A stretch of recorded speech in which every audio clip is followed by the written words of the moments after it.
This episode of Your Mom's House is brought to you by Sattva Luxury Mattress, the only online mattress company that provides free delivery, setup, and mattress removal.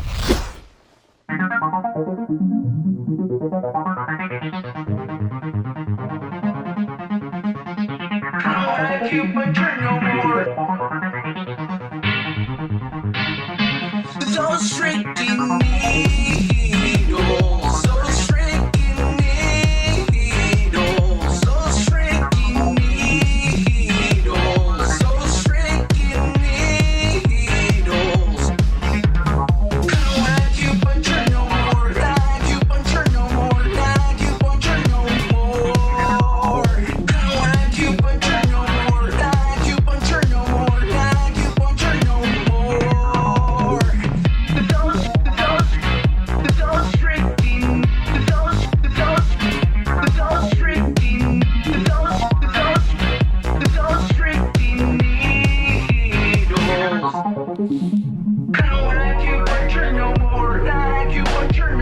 Like you, but you're no more. Kinda like you, but you're no more. Like you, but you're no more. Like you, but you're no more.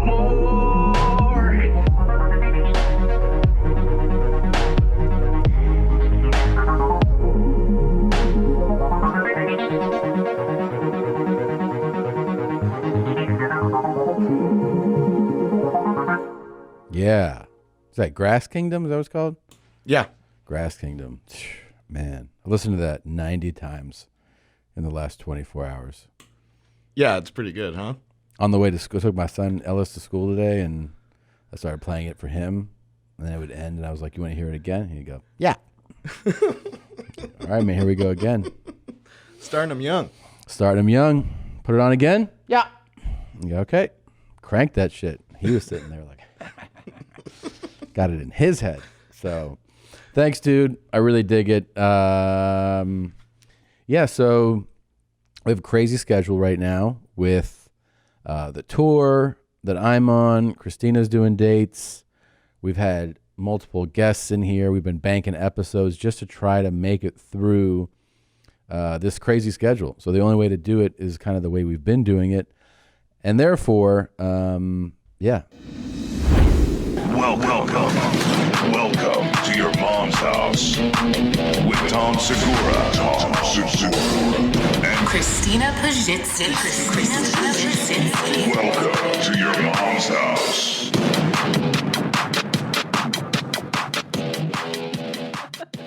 Super happy, long overdue to have a great comedian, actor, writer. He does it all. Donnell Rawlings is here. Thank you very much for coming, man. We're very Such excited a to have you. fan. I don't know if I'm really excited to be here. I know. Why? What happened? No, I'm just saying it's not what happened. It's like what you didn't do. What didn't I do, man? You know what I'm saying? Everybody in the podcast world knows that you don't get paid for any of these. That's right. Yeah. So usually the producer and the host usually try to make it as comfortable as possible Yeah. for the guests. Man, I feel badly now, dude. What? Come on, man. Yeah, and normally, and it was a what? So what? I had to drive 45 minutes to work for free. Oh my god! You know what I'm saying? And it wouldn't be a big deal to me if I didn't know some of the top podcasters in the world. Yeah. As minimum, they send an Uber pool. Wow. Pool. You know what I'm saying? ride share. You know what I'm saying? Like I know Yeah. that there is a budget, whatever, but you know, Yeah. kind of insulted. No, all right. I was kind of insulted. Listen, that, man. Listen. I feel and badly. then me expressing myself, you feel this is the time for you just to cut me off because it's this your show. Man, white people in their power, man, it never stops, bro. I'm mortified. Let me apologize on behalf of our producer and my husband. I would have sent you at least a lift. A lift, right? Yeah. Because you're a professional. I saw you. I didn't even know you guys do like prep before shows or anything. Yeah. I saw you going over the whole thing. Sure. And I felt more connected to what you would have done opposed to what he would have done. 100%. I'm you know sorry. what I'm saying? And but not even with that said, it was like never a moment of I apologize. Wow. And not only that, but then I get here, they say, you have to sit on this side of the couch. And I've been seeing this show, and it seems like this side of the couch is reserved for the black people on Yeah, the show. It is. yeah. Yeah. That's true. And I'm glad you guys can agree with that. Yeah. I will But just say in the this. future, anytime you have an That's true. African-American guest, it would be a good idea to send some type of ride share. You're totally I'm right. not saying an SUV, ride share. You're totally right. I'll be honest. We have sent car service to pick up white guests before. All the time. Just out of an instinct. I go, Instinct. I'll go like, are you I white? know, I've talked And to then those white guests. And then I'll send Yeah. the car like a limo or something. But Yeah. like Now I'm Are going to you start white? extending it to Yeah. black and other Asian guests and stuff too. Okay, I mean, this is what the world is about. See, we had an issue. Right? We didn't get on Twitter and talk about it. No. We discussed it with each other. And now you've changed our whole platform. I've changed your whole platform. And this is what, see, I'm doing for podcasts what Jay-Z did for the NFL. That's Oh, right. wow. Which is Bring the people with concerns to the table so you can affect some type of change. Dude, that's- Had I kept it to myself, black people would have been driving themselves to this podcast forever. But that's not going to happen anymore. That's so true, I'm the man. Jackie Robinson of podcast right now. of transportation during podcasts. Yeah, we gotta do it, man. For sure. All right. I apologize. I should have. We've moved past that. That man. was rude. All right. See, this is the state we're in now. You got to keep apologizing. That's true. Apologize once and we keep it moving, bro. Let's keep it moving. Yeah. All right. So you're tacky? black. What's going on? I will tell you that the Popeyes chicken sandwich is not as good as everybody thinks. Yeah, that's fucking really. By the are you way, talking will you about? give There's a props? new do you, sandwich? oh, what? What? I have been out of the loop. I don't do eat you watch Popeyes. this? You are so Chick-fil-A right now. Yeah, you are. You are Do so you- Chick-fil-A. I don't Do you even eat. I'm not a respect- listen. I'm not a huge fan of fried chicken. I But will you're admit. a huge fan of social media. Of course, It was the Instagram. biggest trending Number thing one. And for the- TikTok. For TikTok. How did I miss out on this I shit? missed out on TikTok. But I don't know. But it's like was one of the biggest stories in the history of fried chicken stories ever. And The biggest well, tell me what the happened. biggest you don't know fried chicken stories? I know if you didn't send an Uber for me, you don't know that Colonel Sanders stole the recipe from a black person. I've heard. Yes, I've heard this. You've story. heard that Yes, part. yes, yes. You know, Okay. so that's what I'm saying. But so you had the Colonel Sanders story of stealing fried chicken recipe from black person. He's the only white person that's ever stolen something from a black person. To be What? yo. I mean, Can we say rock and roll? all son? music is ours. Oh, we yeah. created music. Good dancing. Dancing Yo, is I'm ours. fetching my own Uber out of this bitch. son. Sports are better when it's just all whites. Oh my God! Nothing like that all-white basketball league. It's like, great. You mean You the think- 60s? You think Ice Cube is getting a hard time to get people to promote 3-on-3 basketball? Try Yeah. 5-on-5 white basketball. Yeah, it it's is impossible. embarrassing beyond No comprehension. dunks, just 3-pointers. Would you the whole rather thing. watch a white basketball team or a Down syndrome basketball team? You know what? I would rather watch a Down syndrome basketball team. 100%. The reason why, because years ago, this is a true story. I know this is a lot of people not going to understand the story Okay. I'm going to share. Okay. But years ago, I used to be a volunteer for like a special needs camp, you know, and there were a lot of kids with Down syndrome, right? Yes. And I love those kids. Yeah. They were awesome. They really were good for my ego because we would go out and play basketball, right? Yeah. And then when it comes to picking the teams, Yeah. they all pick me. I don't have no skills, but if you put me up against a kid with Down syndrome, I'm dunking on his ass with my nuts in his face every time, son. And for some reason, they thought I was like equivalent to Michael Jordan. So I'm partial to that. Yeah. Yeah, me too. yeah, More yeah. entertaining. Yeah. Yeah. Yeah. Did you have crazy game like when you were a single dude? Like, were you really good? Yeah. You have big Really? It numbers? was a sense of humor. What's the Oh, oh? You have a sense of humor, being honest and being myself. That gets you ass anyway. And where are you from? Where are you from? Yeah. originally? Originally from Washington, D.C., by way of Alexandria, Virginia. Okay, but you grew up there. Yeah, I grew up in D.C., Alexandria. We call it the DMV, Yeah. District, Maryland, and Virginia, that whole area. That's Right. where I grew Okay. up. Yeah. Okay. So now we were just talking about this phenomenon because we watched a gentleman. I mean, you don't fall into this category, but when like unattractive dudes, Why did you?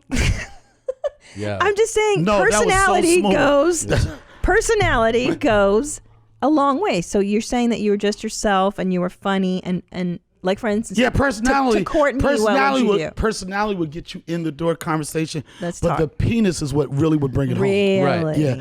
Like a person with a dope personality and a small penis, No good. penis that's not like skilled or anything like Yeah. that. You're gonna get the initial like, oh, I love him, and oh my God, I just met this guy. He's so great, and the girl's like, oh yeah, And but then- they haven't had Right. smashed them yet. Yeah, true. And then it's like, whatever happened to Tom? Well, Yeah. let's just say, Yeah. Yeah. Yeah. It's I true. appreciate his personality more than but anything. Yeah. that's it. Yeah. Yeah, I don't have that big dick energy. Yeah, That's what you're yeah. talking about right now. No, it's not a big dick energy. It's big dick confidence. Right. Well, it's the You have a same certain kind type of of confidence. And it don't got to be crazy big. I'm saying that, it's not the motion of the ocean. It's not the size of the ship. It's the motion of the ocean. That's right. Sometimes, I know there's some people out here that are in some places inadequate, but it depends on, if you work on your stroke. Yeah. And you add that with personality and a joke every once in a while. I think of good sense of humor, personality. I think that And a would, good for the stroke. most part, would add at least 2 inches to your penis. See, I always Wow, had that's the true. idea that the only thing I would want the girl to say afterwards is that kind of hurt. Not that it was big, but just that the thrusts were so hard that I would Yeah. try to like have them go like, God damn it, that hurt. That's all I was really going for. You are a walking Me Too ready to happen. In the world of sound bites, that's what you. In the world of sound bites, that's the sound bite you want people to remember. Like, oh, that shit hurt. Yeah, that's all I want. Cut to they splice a O.J. Simpson 911 call in there, and you're dead. Son. Wait, can we go back to chicken for a second? Do Yeah. you have any, I don't want to go to chicken. Do you have any chicken sandwich that you enjoy? I don't like eating fried chicken sandwiches. What? Here's why. I'm going to tell you why. The fried good. chicken is good on its own. Why do I want to put bread and make it into? I don't like sandwiches in the first place. I'm not a sandwich eater.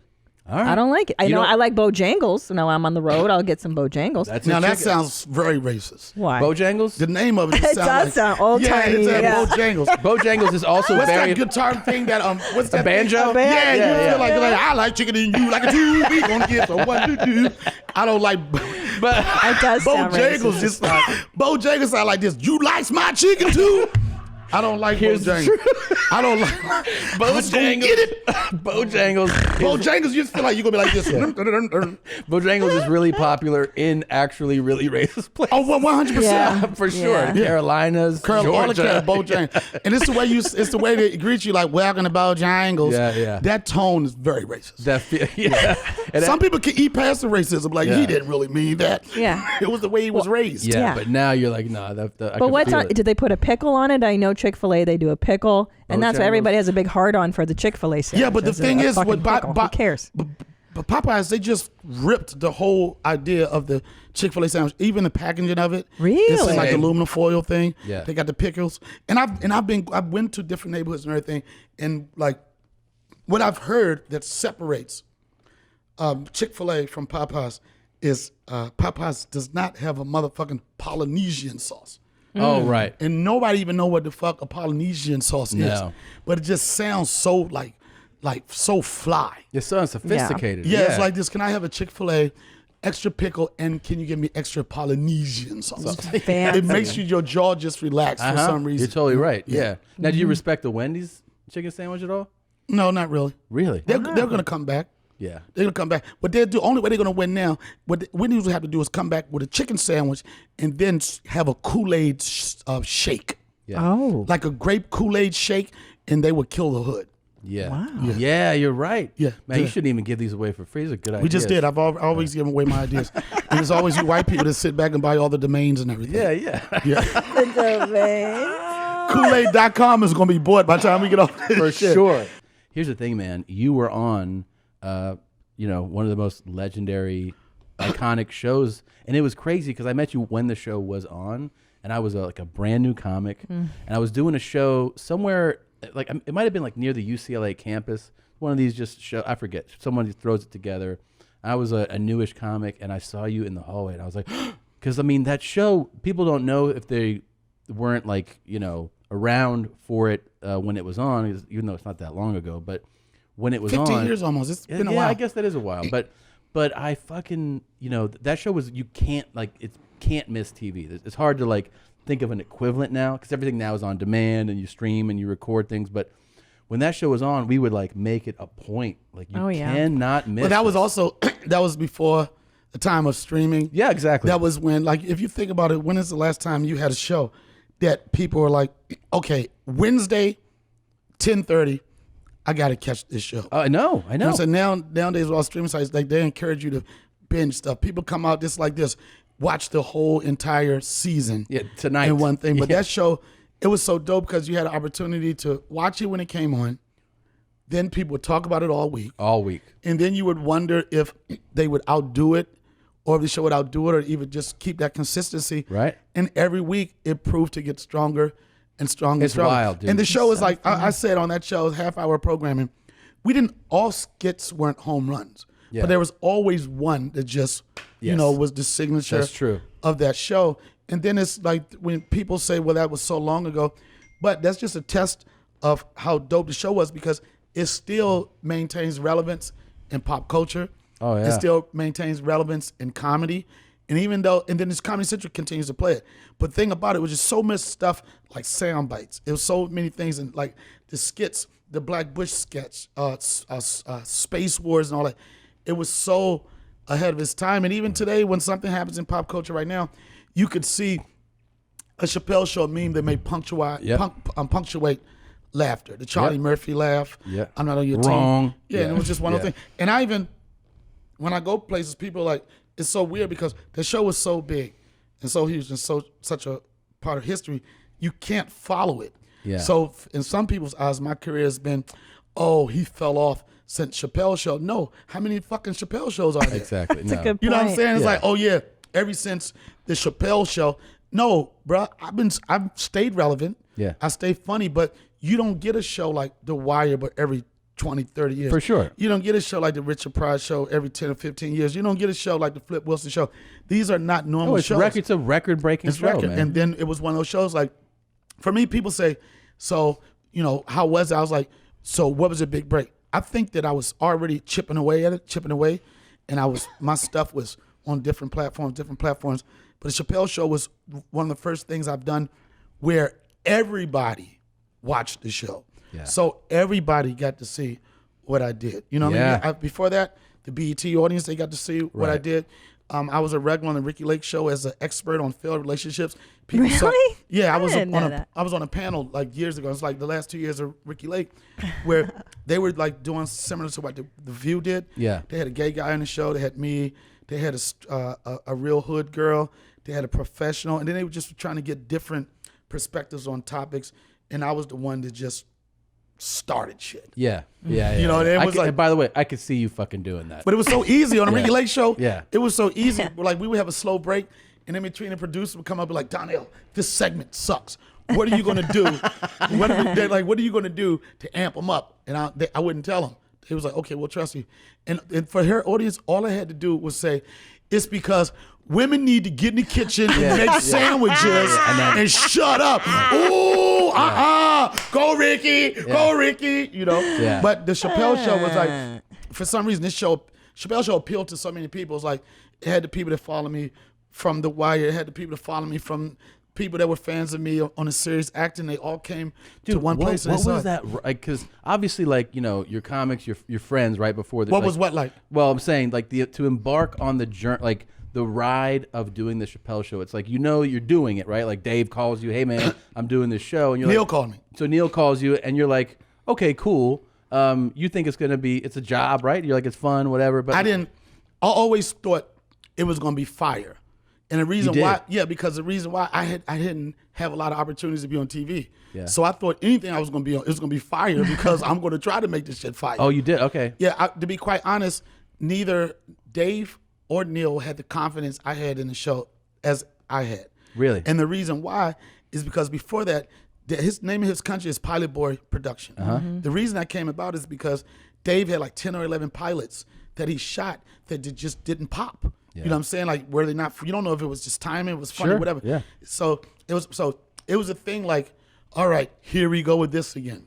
You know what I'm saying? Let me put my friends together. Let me put my writing staff together, and let's see what I can do. But when you've been in the business for so long, it's hard to get excited about every project. Sure. Yeah. Because you don't know which one is going to be the one that's like, Yeah. oh, I believed in it, and one person said this. So they were going into it like it was a gig. But for me, being a comic that just I wanted it to work. It had to work. Of course. You know what I mean? And I knew it. I used to even call the ratings. I used to be like this, yo, we're going to go from 1.5 to 1.7. They was like, yeah, boom, boom. I was right again. Boom, I was Really? right again.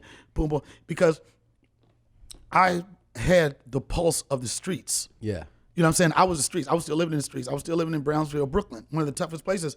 And I was, if you want to say, the voice of the street when it comes to like how people are taking it. And I used to call Neil, and I was like, yeah, I just got off the phone with the streets, right? And Neil ain't been to no streets unless I took him, right? And he was like, what are the streets saying? And as that show was building, I could feel it because I saw it resonating through some really seedy neighborhoods. I saw it resonating in the barbershop. Everybody was talking about it. I was It like, must have this been shit- crazy to walk into a barbershop in the middle of that show just blowing up, and Man, you're do like, you know how many motherfuckers that blew up off that show? Like, let me tell you something. This is what people don't understand. Whenever Chappelle Show was on, and you saw a scene where it was real niggas in the background, it was real niggas in the background. Those was my niggas, son. Yo, I know some people gonna take it, but this is some real shit. Yeah. Because I was living in Brownsville, and I had some friends that didn't take advantage of opportunities or just didn't see the right way or just never were a part of it. And some of my guys, my friends that weren't working, I was like, yo, come be a background on Chappelle's show. You'll get $75, you get some free food, and you get to be around it. You know what I mean? Anytime, for the most part, anytime you saw a posse, it was dudes that I knew. That's how real. In fact, Oh my gosh. a big scene, Wayne, people always ask me what was my favorite sketch. My favorite sketch was the Wayne Brady sketch. That and was the reason amazing why how it was born. Yeah. How it came off. Like we did a joke about Wayne Brady. Mooney, right? With Mooney, yeah. And Wayne Brady was a huge fan of Chappelle's show. And he wasn't bitching or crying or anything. He was just, like a little bit more disappointed, more than anything. And I know part of that was because Did he reach out and express that? Yeah, him and Dave ran into each other. And I understand Wayne Brady's frustration because Wayne Brady is one of the most talented people I've ever met in my life. For sure. But his path is not the same path of someone from the streets or whatever. It don't mean that he didn't have to work for it. Of Didn't course. mean that he didn't have to beat everybody out in the audition. The dude is talented. And sometimes in the black community, if you don't speak a certain way, they don't respect you. He has diction. He's articulate. Sometimes, that corny ass nerd motherfucker. Yeah. So for this sketch to come through, not Wayne's disapproval of a joke, but just frustration or just, disappointment of a joke. Yeah. For Dave to reach out and then to invite him, like, let's just call a truce with this. And it really gave people opportunity to see what Wayne Brady's range was. Yeah. That's why I like the sketch so much, because it was dark. It wasn't like, Oh, yeah. It wasn't like, I call comedy, I just, Bojangles. It wasn't that. It was some, Right. It was my some real favorite shit. You can chicken. laugh about Jacobs a little louder, son. Don't your fans are your fans. Yo, your fans like deplorables. They're never gonna leave you, son. No, I remember But the joke that prompted that was, I forget, so and so makes Wayne Brady look like Malcolm X. Yeah. That was the joke. I forget who. Brian Gumbel, something like Brian, that. yeah, something like Yeah, but that. here, going back to the story. Yeah. So, in that sketch, they had to have women of the night, like streetwalkers or whatever, right? And part of that show was, I was really cool with casting. So what I would do was look at the scripts before we had them, and I would see, like, if there was something for one of my friends. It wasn't no lines. It was just like, like homeboys on the stoop. I'm like, I got 5 of them motherfuckers. They on the stoop now, right? Right, yeah. Hoes twerking. I just saw some hoes twerking the other day, right? So it was like the scene, women of the night. So it was one of my friends. She was a exotic dancer. She was funny. I liked her. She used to come to my comedy shows, really very strong. Her name was Pearl. So I said, Pearl, we got this scene. I said, I don't want to be disrespectful, whatever, but it's kind of like scantily dressed. You're playing a streetwalk or whatever. So all the other women that they casted, they were professional actresses. Right. Like, they auditioned for it. Right. So they took Their agent got them a call their agent back. got them call, but it was like, we don't want them to wear heels. The heel has to be 4 inches or lower. That type Yeah, of shit. Like, sure. their fingernail has to be, they were just like real actresses. And here comes Pearl. No, wait a minute. No, here's real actresses, right? So they were like, okay, all right, here we go. We're going to go, guys. Back to one. They took their robes off, put them on the side, then they went out there and they walked the street. And then they say, cut. They couldn't wait to put their robes on. Now, Pearl. Pearl was ass out the whole shoot, son. Like thong. I don't know. Everybody, all the grips, everybody's like, I don't know where the fuck Pearl came from. But she's got outvote. Like, she's talking to the grips, twerking at the same time. You know what I'm saying? Standards and practices nowhere near, right? Yeah. She's twerking. And she got close to Wayne and Dave. She was talking. And then she just got close to the car. And then she just said, hi, Dave. I like your new show, Dave. She went from background to a U5. And that show, at the time, it didn't matter what the fuck you did. If you wasn't seen, you blew up the next day. That's right. So she now is one of the hottest strippers in the country now. Really? Yeah, now she telling me her stripper chronicles. She said her stripper chronicles. Yeah. She's like, it's like all these bitches be hating on me. She said, I'm on the Chappelle show. I like your new show, Dave. Oh, that's right, because that show also, I forget all the time, that popped Bill Burr for sure. Oh, that's right. No, you know what? I don't think it was that show that popped Bill Burr. Well, it gave him... Bill Burr was going to pop. That's for sure. Yeah, but That was But- like for all of us. It was like It was exposure, though. It was exposure. In fact, the story when I heard one of your podcasts, you talking about following a destroyer. Yeah. On stage. So when we were doing Chappelle's show, it was the second year. We weren't really making a lot of money, but we were popular. You know what I'm saying? I'm like, man, everybody's yelling out, I'm rich, bitch. I'm Yeah. Rick James, bitch, and everything.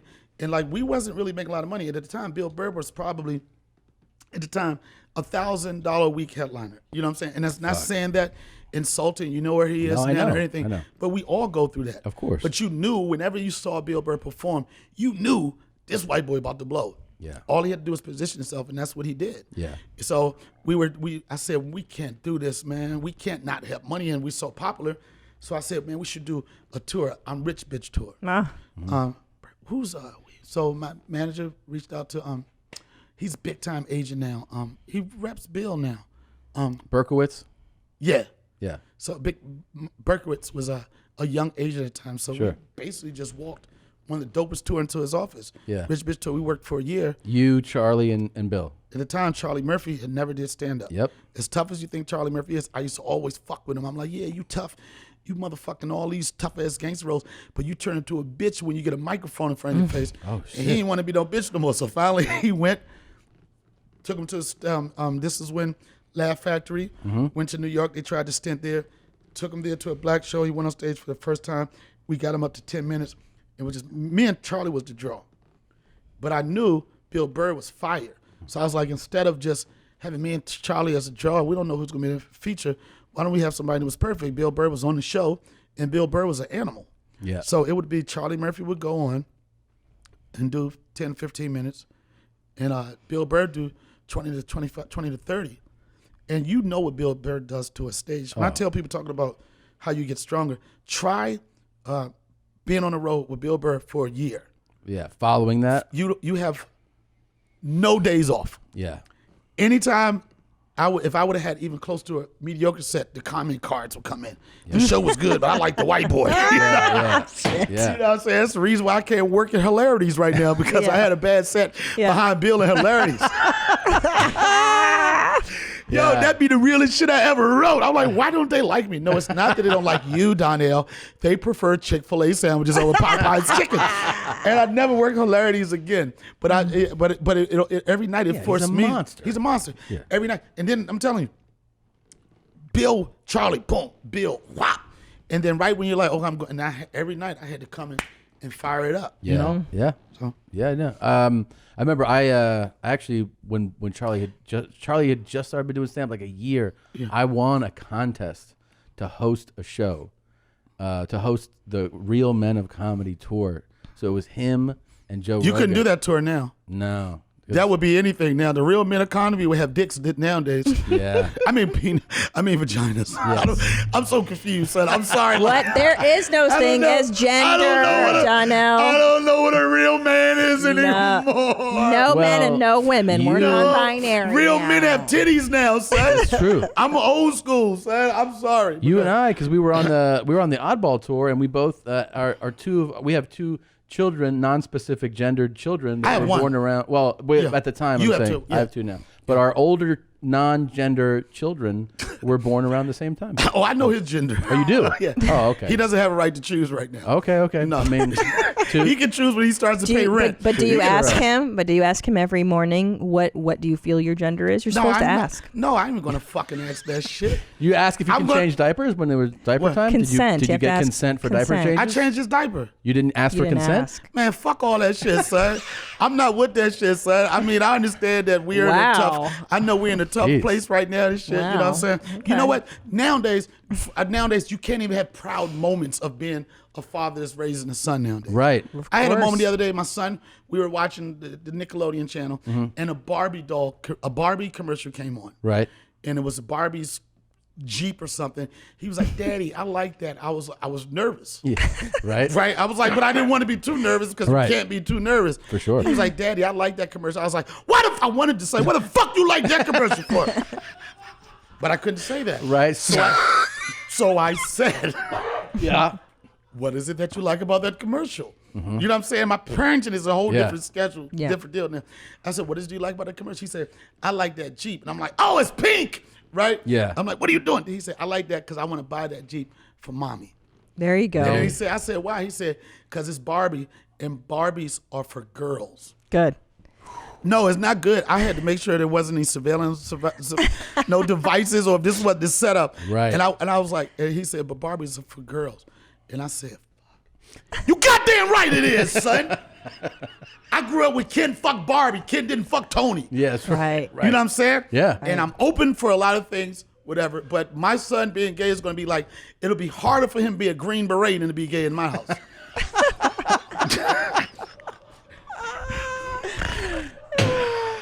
Oh no, I'm canceled.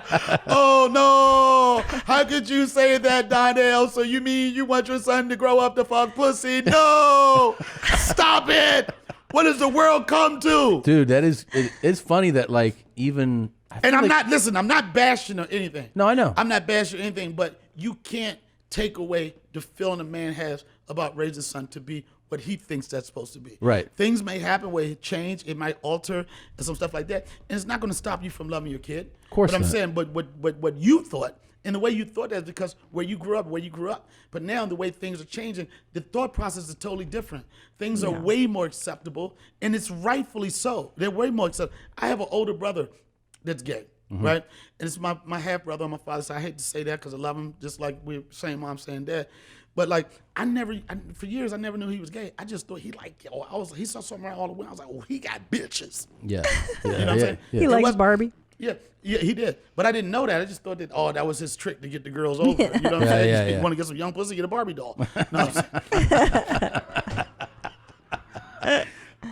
so when my brother finally came, and we were adults. When he finally came out, told me that, I didn't really understand it at first because he was like, you see that guy over there? I was like, yeah. He said, that's your brother-in-law. But my father had so many kids from so different many women. Yeah. I thought he was introducing me to To another brother. half-brother? Yeah, I was like, man, I'm sick of this shit. It's over, bro. I gotta cut off, Dad. I'm sorry, man. How many did he have? 9. 9. Oh That's my a lot. life. Yeah, I was like, I gotta cut. I said, I gotta cut it off. And then I was like, it wasn't until I got home, and I was like, that's me rewinded. Yeah, I was yeah. like, oh shit. I said, my brother just told me he was gay. So Yeah. I called my father. My father's a straight street dude. He was a heroin kingpin in DC, big time dope dealer. Not embarrassed about it in the black community. He reached the level of kingpin, which is respected Yeah. in the hood, you know. But he was a really by street code guy and everything. So I called my dad. I was like, yo, Dad. I said,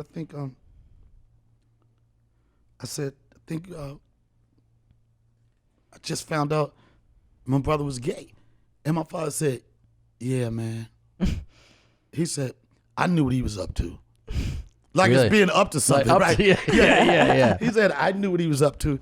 But this is where I know things had changed. I'm talking about a street dude. He said, I know what he was up to. He said, I'm not really with that shit. But then he described my brother's boyfriend. And this is really big in the black community. The phrase, that's my nigga. Yeah. Or that when we use it in that context. Yeah.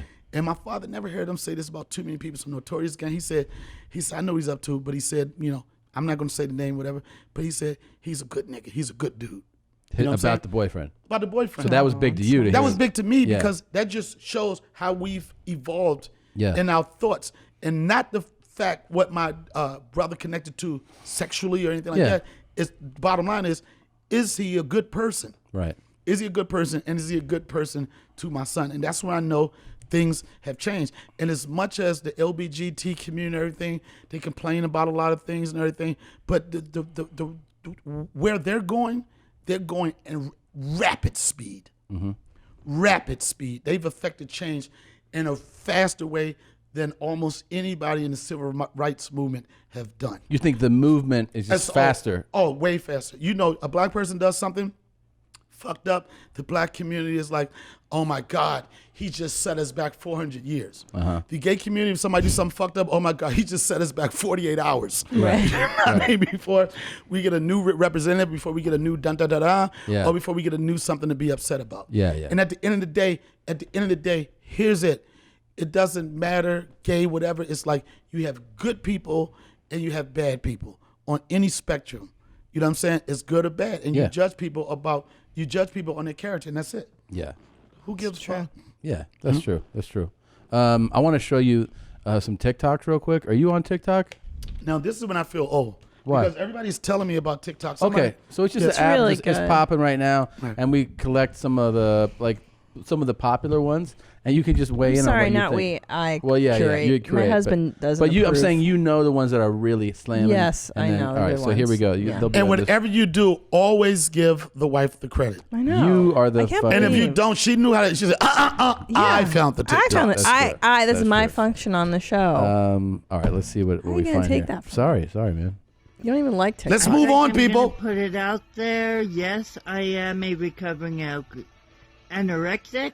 Anorexia This dude's got a million does followers. affect men too, not just women or gays. It's not a sexual thing or a gender thing. It's a human thing. For those boys and girls that are anorexic, please hang in there. I know it's hard, but Are you into him or? I'm not into him, but he has the fattest face for anorexic I've ever seen in my fucking life, man. I mean, we had a popular phrase at Chappelle Show. Cocaine is a hell of a drug. You know Right. what I'm saying? Yep. Yeah, but I don't know what it's about. It looks like he fucking did squeegee my my windows in some state. Yeah. This, This isn't.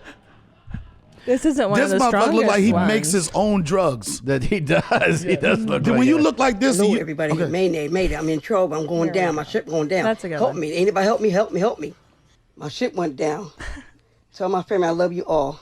See you later. Bye. Oh, she's acting. What do you think? She looks like she dated the guy in the first video. She said, "Mayday, mayday." You know you fucked up when a black person's using "mayday" in a sentence. I only hear that on commercials. You ain't on the airplane. Airplane's supposed. Mayday's supposed to be like you on a helicopter. For sure. Mayday, mayday, we're Yeah. going down. She was like, "Mayday, mayday, mayday!" I just got a Chick-fil-A sandwich, and it rivals the Popeyes chicken For sandwich. sure. Do you think the scariest white person is one with extensive facial tattoos or no? That used to be the case. It used to be. Yeah, but not anymore. The scariest white dude is the clean cut dude. Yeah. Oh, Yeah, because those are the dudes with the goddamn fucking AK-47s and shit. Oh, yeah. You have never seen a scruffy mass shooter. 100%. They look like your neighbor. They look like I was just in Walmart with him the other day, and whoa, Yeah. I Yeah. had no idea. Yeah. So yeah. Clean cut. All right. Well, But white people just are scary. Period. I agree. Yeah. Oh, now that's a whole different level right there, son. That is Yeah. the white person that the average black thug is afraid of.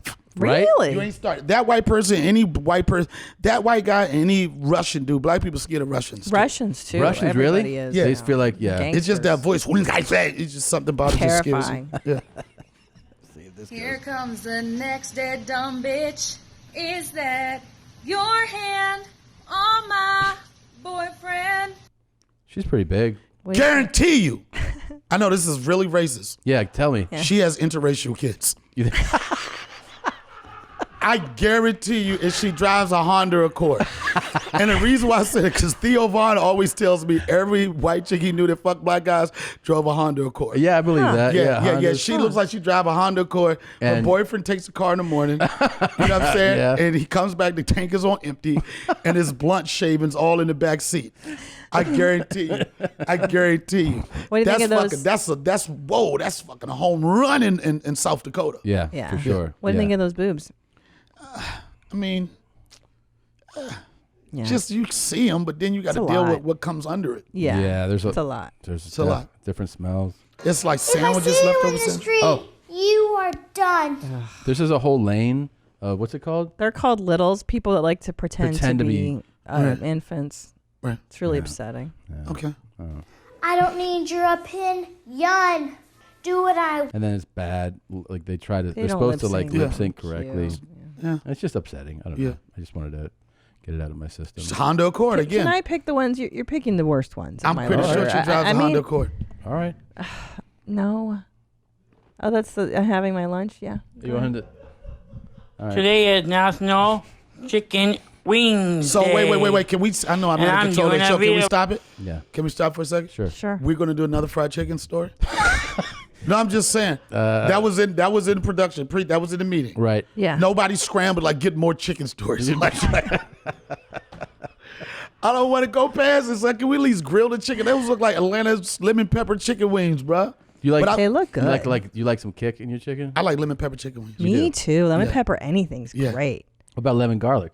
Yeah, that's good. Yeah, I'll take that garlic shit too. All right, what do you want to show them? This one? There's this guy. No. Letters to page. No. Do you want this? No. This? You looking for something that's fried? No, I she's. like I don't know her. what That's more updates on This what is her? she's doing. Yeah. All right. Hello, everybody. I'm going to eat my dinner. My husband cooks spaghetti, so he gave me a break today. He cooks spaghetti because he know you can't eat corn, bitch. Yo, is there a weight requirement to be on TikTok, man? You got any skinny TikTokers? You need to weigh in on this guy and tell us what's up. All right. So claim that I'm a false blood. Bitch, call me out and see if I'm a motherfucking false blood. You niggas don't work no wreck. Suwu, bitch ass nigga. All right. So why are people questioning his bloodness? So what happens is sometimes like all types of people are on TikTok and they put out it, and he regularly will post videos just saying something blood related, right. And he's saying people are challenging the fact that he really is a blood. Yeah. Well, I just don't respect social media gang members. Yeah. Oh, gang members. Yeah, Sure. Yeah. I'm a blood. Yeah, you like below if you want me to kill somebody. Like below. Subscribe to my jail channel right now, man. Dude, there's guys fucking posting from About to be jail. in prison.com, yo. We posted one. We had one last week of a guy from jail. Yeah, we did. That was really fun. Making TikTok. I just know the gangsters I know, they move in silence. Yeah. Right. Yeah. That's true. That's always who you should be afraid of. Would you get down with a chick like this? I just love it when it rains outside. Makes me feel good. Makes me a little frisky too. Now you asked me that question at 3 o'clock in the morning off of some tequila shots. It's a whole different question. Yeah. Well, she is a white lady, and you said you liked but white I'm ladies. just saying, it's just those front teeth. That's easy entry right there. Yeah, man. Yeah. sure it is. That's like finally getting that last piece of Lego. Shit. You ever put? She got Lego teeth. You got to pick him. You gotta go. You gotta wrap. What time is it? It's almost 2:50. You gotta get going. I mean, we want to close. We got a couple of them. All right. I feel like I have a lot more to talk about, but I don't want to be late. No, I mean I don't want you to be late either. Yeah. This is a good one. For so many years, I thought that there was something wrong with me, that I was the black sheep and I needed to change my personality. And after a lot of time and consideration, I realized who I was. I'm a piece of shit. I mean, everyone loves mac and cheese, bro. I love the creativity in that. Everyone loves mac and cheese. Yeah. I mean, kids love mac. My son, I dressed him up as mac and cheese last year for Thanksgiving. Not for Thanksgiving, for Halloween. So I kind of, I love it. And my son, my older Every son. day, mac and cheese. Mac and cheese? Oh, if you go, what do you want for breakfast? He goes, mac and cheese. All day, every day. I don't know what it is about mac and cheese. It's mac and cheese. Mac and cheese. And is pupusa. good. My son is like a Salvadorian. So it's a traditional dish called pupusas. Pupuseria, yeah. You know of course. pupusas? Salvador. But it doesn't sound right. Because like, it doesn't sound like when you're a 4-year-old, you're trying to explain it to your 4-year-old classmates. I like pupussy. It's like, whoa, what Or is it sounds like you're saying poo-poo. Yeah, you like poo-poo. It's like, oh, here comes Austin with another caca joke. Yeah. That's all our kid talks about. A fart. Yo, my son, it's so funny because my son loves what I do. It's a really quick story. Yeah. So whenever I'm going out of town, he gets upset. He's like, Daddy, I want to go on the road and tell wokes with you. I want to tell some wokes. I was like, I can't tell him you can't go on the road. I said, so do you have any wokes? Mm-hmm. He said, yeah. I said, what? What's your woke? He said, caca. And I was like, I'm not trying to call him a hack, but I heard that before, right? Good. Yeah. I was like, you got any more jokes? He said, yeah. I like that was one. his second joke. Yeah. So and then I was like, I don't I'm know. in. I'm buying a ticket to see Austin. I'm like, I don't know if you're ready. So I was in Montreal this year and he came to visit me. So I'm on stage doing the ethnic show, closing the ethnic show, and he's backstage. You can't see him. He's backstage behind the curtain. Mm-hmm. He could hear people laughing. They didn't know he was back there. He can see me. He hear people laughing. This I'm is so ripping. cool. And like, for a dad, I'm over here like this. I'm showing off. Yeah. I'm like bringing everything. I said something. I said shit. And I said, I'm sorry, I meant caca. And my son looked at me like, did this motherfucker just steal my shit? Yo, he looked at me like, I can't believe this damn motherfucker stole my shit, right? And he looked back at his mom like, yo, this motherfucker's a thief. Yeah. So I brought him on stage. I was like, this is my son, Austin Rawlings. I picked him up. I said, I love you. I said, I love you too, Daddy. He said, I love you too, Daddy. Then I said, you got any jokes? He said, yeah. I said, what? He said, and I'm looking at him like, motherfucker, you wrote caca. Like, you wrote caca. That's your shit, right? Literally and figuratively speaking, right? Yeah. And he looked me in my eyes as to say, I was going to do caca. Yeah, but your unoriginal ass want to shoot my shit, so all you get is, you know? But he's been on stage like 5 times, no, like 10 times. Really? Yeah. Damn. And he goes on stage. The first time I brought him on stage, it's, everything is proud. Yeah. So I brought him on stage, and he didn't really have a lot of jokes. He sung the Paw Patrol theme song. Yeah. And so, when you post certain shit, I don't know if you do it, certain shit you post, you're like, oh, this is going to be about 10,000 awes. Mm-hmm. Yeah. That's going to be at least 500 thumbs up, hearts, tears, and everything. And my son was on stage for like a minute, and I'm all proud. People like, yeah, he's the future, like father, like son. Hating ass Jeff Ross. He comments and says, the kid has no timing. Really? Mm-hmm. I went on a Twitter war with Jeff for a week. Did you really? Wow. I was like, Jeff Ross looked like he birthed Jeff Ross. Yo, I went meme crazy on this motherfucker to finally, he said, okay, Donnie, you win. You win. I mean, I know he's a roast man, but for a kid, and ever since then, I've been working on this time. My son just came on stage at the Greek Theater in front of 3,500 people. Damn. He performed in front of more people than the average comic I know have done. Of course. He don't have no joke. He got caca. Mm-hmm. And he started singing Little Nas Old Town Road. Yeah. You know what I'm saying? Yeah. That's all I need. It's my favorite So jam. does he come out and like you pick him up and like he? No, no? bruh. No. No. He is on the side of the stage. He wants to come out. Okay, at the Greek Theater. Yeah. I had one of my friends, his son was there with us, right? And we was having dad night or whatever. The whole family came. He was like, well, this is going to be good, dad night. I'll watch the kids while you're on stage. I was like, my son he's not going to want to be in the green room. He wants to be on the side of the stage. He is waiting for his cue. Yeah. And, and the thing is, I'm not forcing him into it, but it's something to be said about you loving the fact that your kid likes what you do. He knows what you do. Not to say he's going to be a comedian. Yeah. But, this is what I do. This is what we pay all our bills with, whatever. So the fact that he appreciates it and can understand it, and he's not afraid of an audience. Yeah. Does he have jokes? No. Does he have presence? No, Yes. he's 4. If he's a beautiful kid? Yeah. No, he's getting jokes, though. Yeah. Guess what his new thing is? Get it? He was in the car the other day, and he had a shovel. Like, he had a shovel in his hand because when we go to the beach. And then he said, Daddy, I dig you. Get it? Dig you? That's I was clever, like, though. oh, you on, son. That's clever. So that's the thing. But, I love the fact that he knows what I do. We share some of those experiences, and he thinks Dad is funny. And that's at the end of the day. I want my fans to think I'm funny, everybody. But there's nothing like the thing that you give the most unconditional love for, to love you the same way and appreciate what you do. Yeah, that's awesome, man. That's awesome. Where can people? Do you have any upcoming dates, anything like that? Where am I? I'm doing Netflix Degenerate in Vegas. Nice. Hey. September the 12th. I did the last one. Yeah. Yeah. Do you know I'm where you're excited about it. filming? What venue you're going to do? I don't Did they know. tell you yet? I mean, I do, but I don't have it. Yeah. handy now, but Okay. I'm excited about that. Donnell Rawlings. I'm launching a website. Not a website. Hey. A podcast. Yeah. Good for you. And it's tough for me because I'm starting from ground up. Yeah. You know what I'm saying? I had a YouTube page that had thousands and thousands of subscribers, and I got hacked, and they took it down. And now I'm starting, I literally have 292 subscribers. Oh, Yeah. But, I've talked to you, Yeah. talked to Theo, I've talked to Brett, I've talked to these guys, and I talked to Joe Rogan. Everybody thinks sounds like it's a pretty good idea. Dude, it's a great for me to idea. do idea. But I'm just trying to, if anything, I'm trying to not push, but have people subscribe. The channel is the Donnell Rawlings Show. I don't even think I made it a custom URL. That's what I want to talk to you about. I haven't even made it a custom URL yet. We'll talk all about it. Yeah, I want to do it. We'll figure it out. Yeah, but I want to do it because, just like now, we just talk for 50 minutes and feel like it's been 15. So I want people to be able It's to do awesome. Isn't that And nice? you're We a have to natural come for back. this. You got to do Thank this.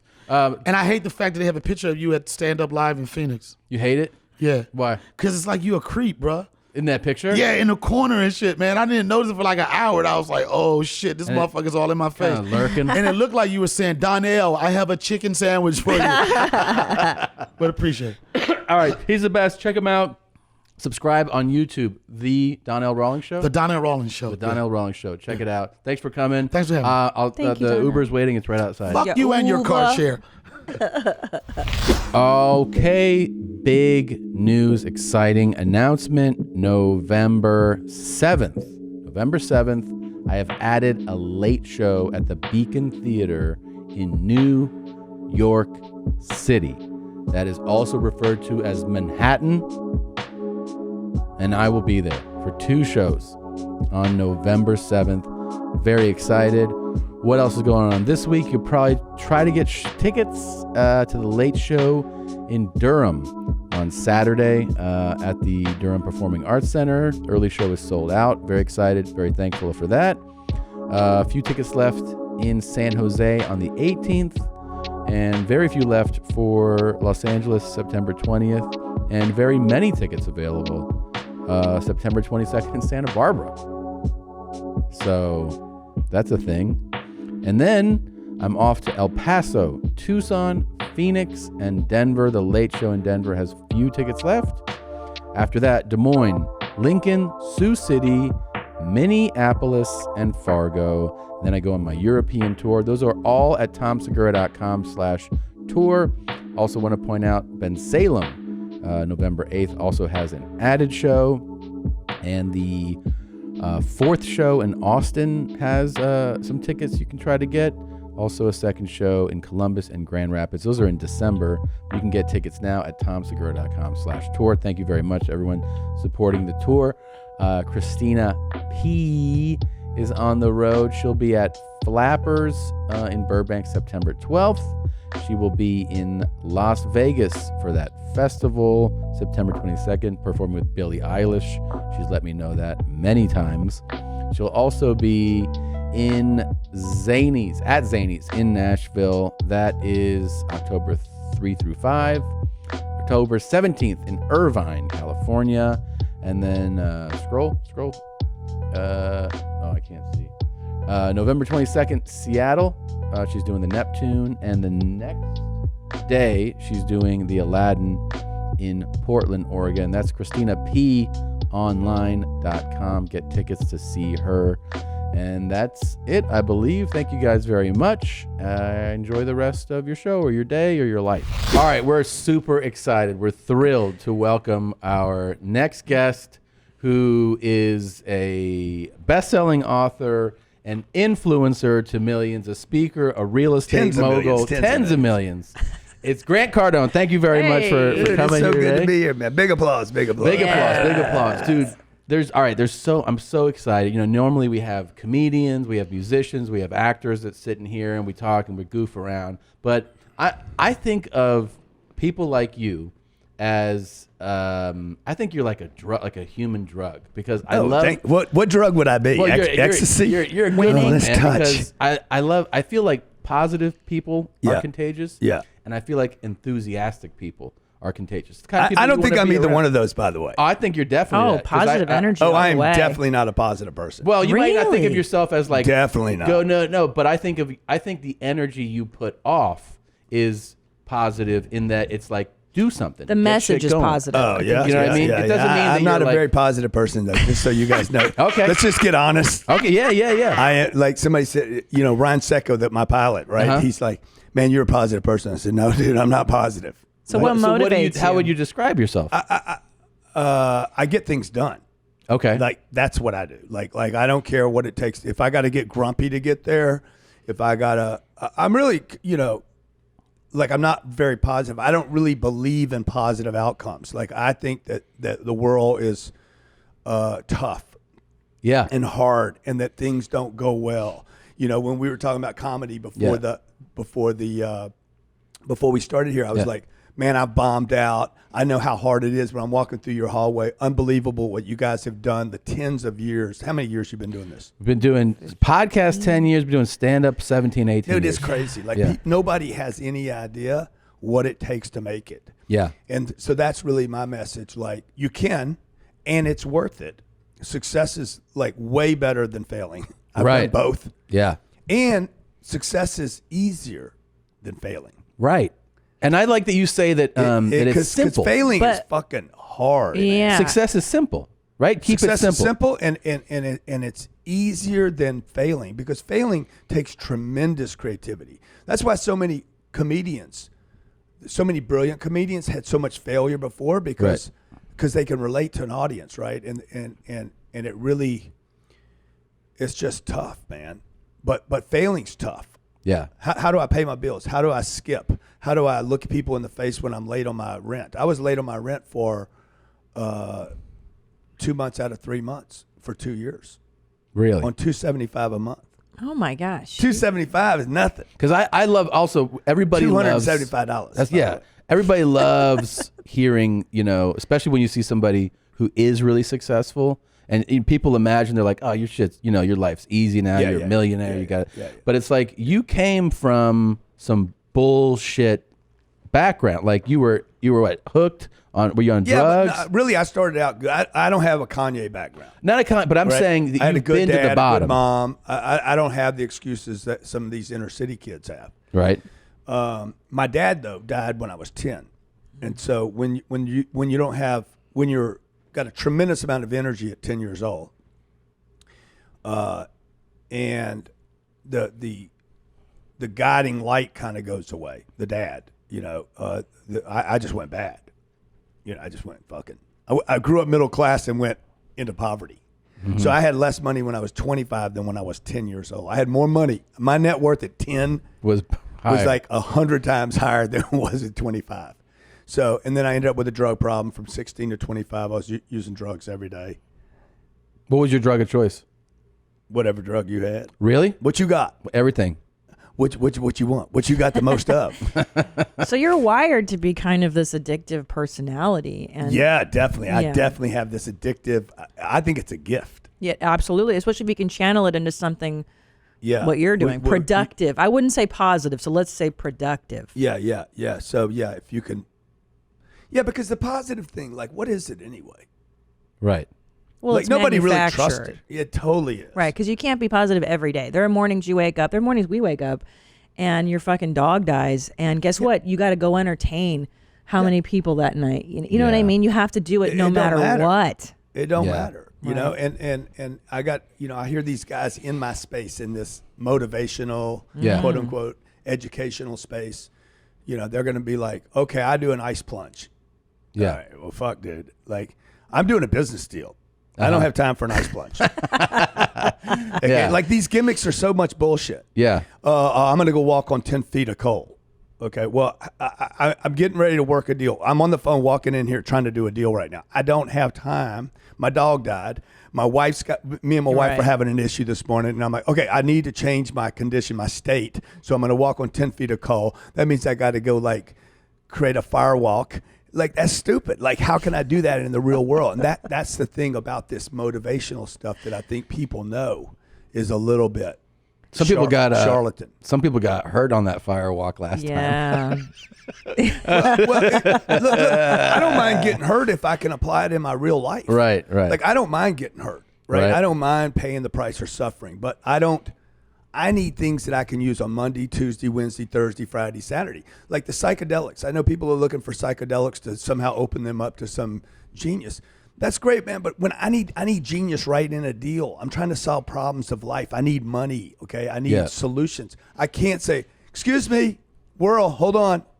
I'm going to go have a mushroom experience. Yeah. See if I can be open to some intelligence. You wait for me till I'm done with my experience. Not real. Yeah. I need So if it's not positivity that should motivate people to get up and get off their asses and stop being losers, right? Because that is being a loser. If you're addicted to stuff, you're not paying your rent. How do you motivate people? Then what motivates you every day? And what would you tell people? I don't want to suffer every day. I don't mind suffering a little bit. But I don't want to suffer every day. I want to go where I want, do what I want. And I've been broke. And worse than being broke is just getting by, like having enough. Having enough to like, oh, I'm doing good, but I'm not really doing good. That constant, like, I can't get ahead. How long were you in that place for? Oh, I was in that place from 25 to 45 years old. Really? Oh my life, that's a long time. 20 years. You told me I had money, by the way. Right, you did, right? You had a couple. I had, I was 35 years old, had a couple $1 million put away, but I still couldn't get ahead. And what does that mean? Because a lot of people that's I was confusing. scared all the time. I was scared. I'm still flying coach. Mm-hmm. I have one person working for me. I have 400 people working for me now. So, but I wouldn't spend the money. Like I was terrified constantly. That's why I say never get advice from a millionaire, because when a guy goes from broke to a millionaire, he's scared money. Huh? He's scared. It's scared money. Yeah. It's bitch money. Yeah. So it's like, okay, I didn't have anything. Now I got a little bit. Now I'm a bitch. Yeah. Okay. Before this, I got this little wristband says, "Don't be a little bitch." Right? It's like, never take advice from a millionaire. Yeah. And I'm telling people from my own personal experience, like when I didn't have any money, I was more courageous than when I had $1 million. That is so true. Because now you have something to protect. I was like, you're so afraid of losing it. I did exactly what didn't get me the $1 million.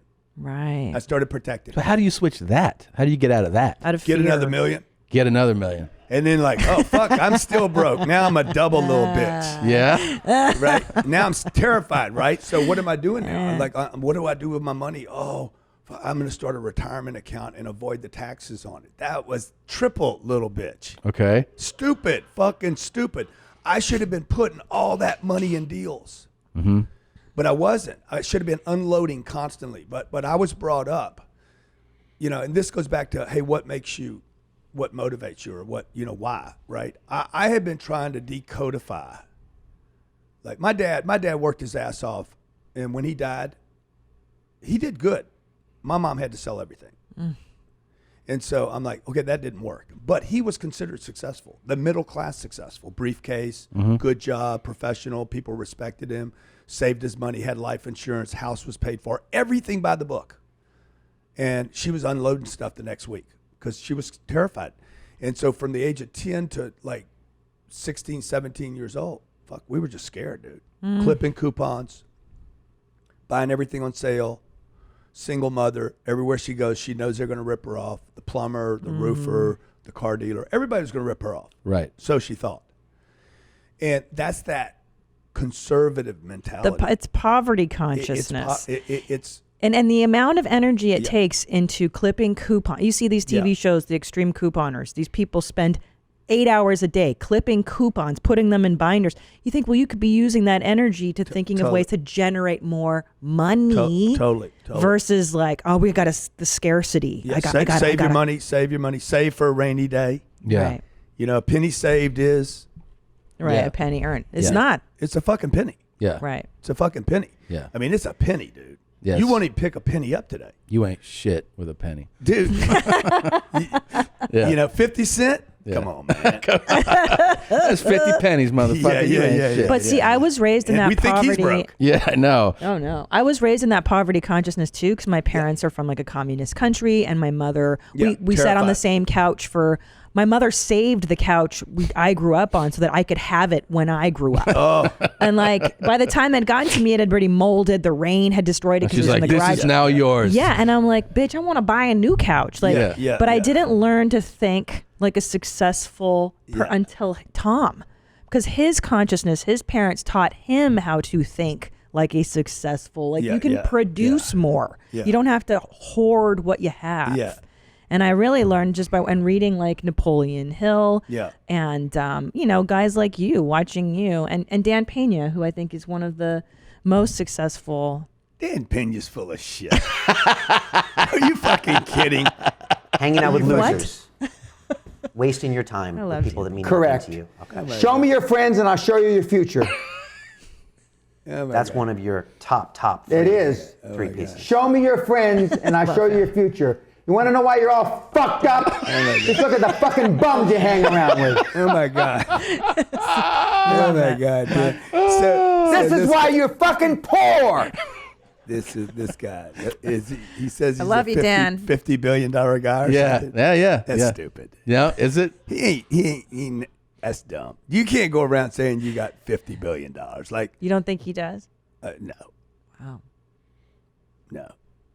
Have you ever met him? Yeah, I have met him. What do you think?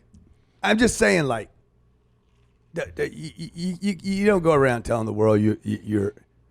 I mean, if you got 50 billion, yeah, you know, other people will say it about you, right?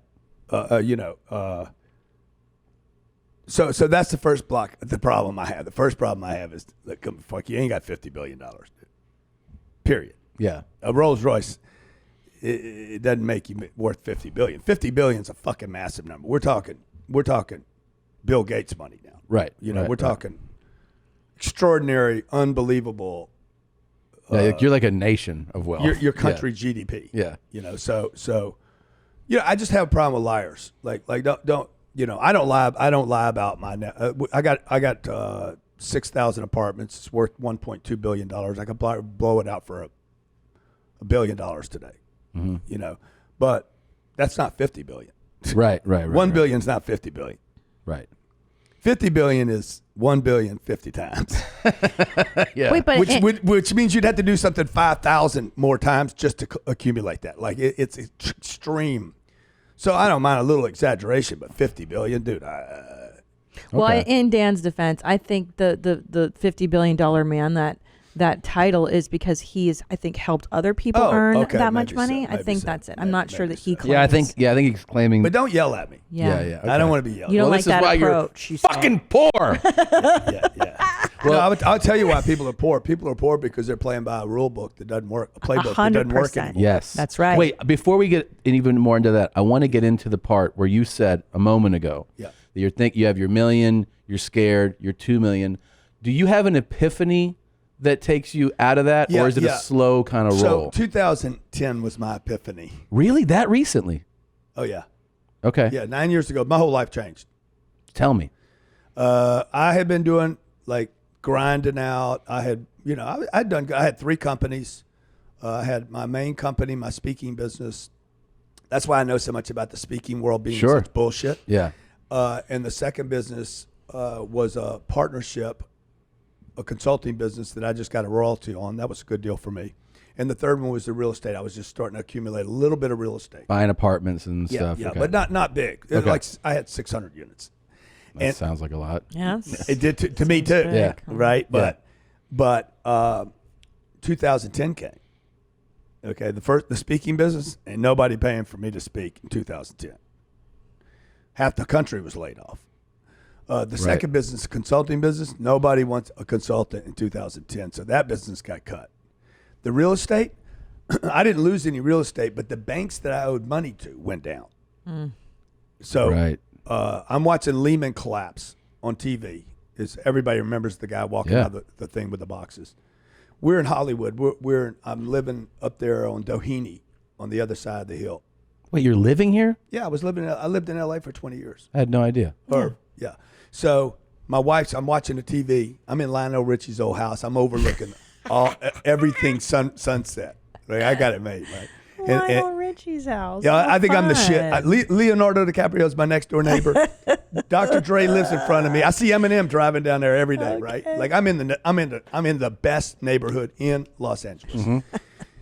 And this 2010 thing happens, and I'm like, my wife is like, what? I went white. She's like, what's wrong? I said, we're about to die. We're going to die. She's like, what does all this mean? I said, we're going to fucking die. It's over. The end is coming. Okay. It's us and everybody. Okay. We could lose everything. The bank that I owed $50 million to collapsed, went down. It lost. A new bank comes in. And says, we need the $50 million. You have 6 weeks to pay it. Oh, what? Okay. My other 2 businesses have been cut in half. I had the epiphany. Fuck, I wasn't thinking big enough.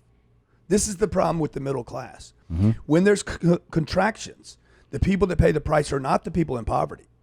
They already been paying the price. They pay the price every day. Hundreds of millions of people during these big contractions are the ones where the money basically gets taken away. Everybody gets ripped off at the same time. And so you follow what I'm saying? So, No.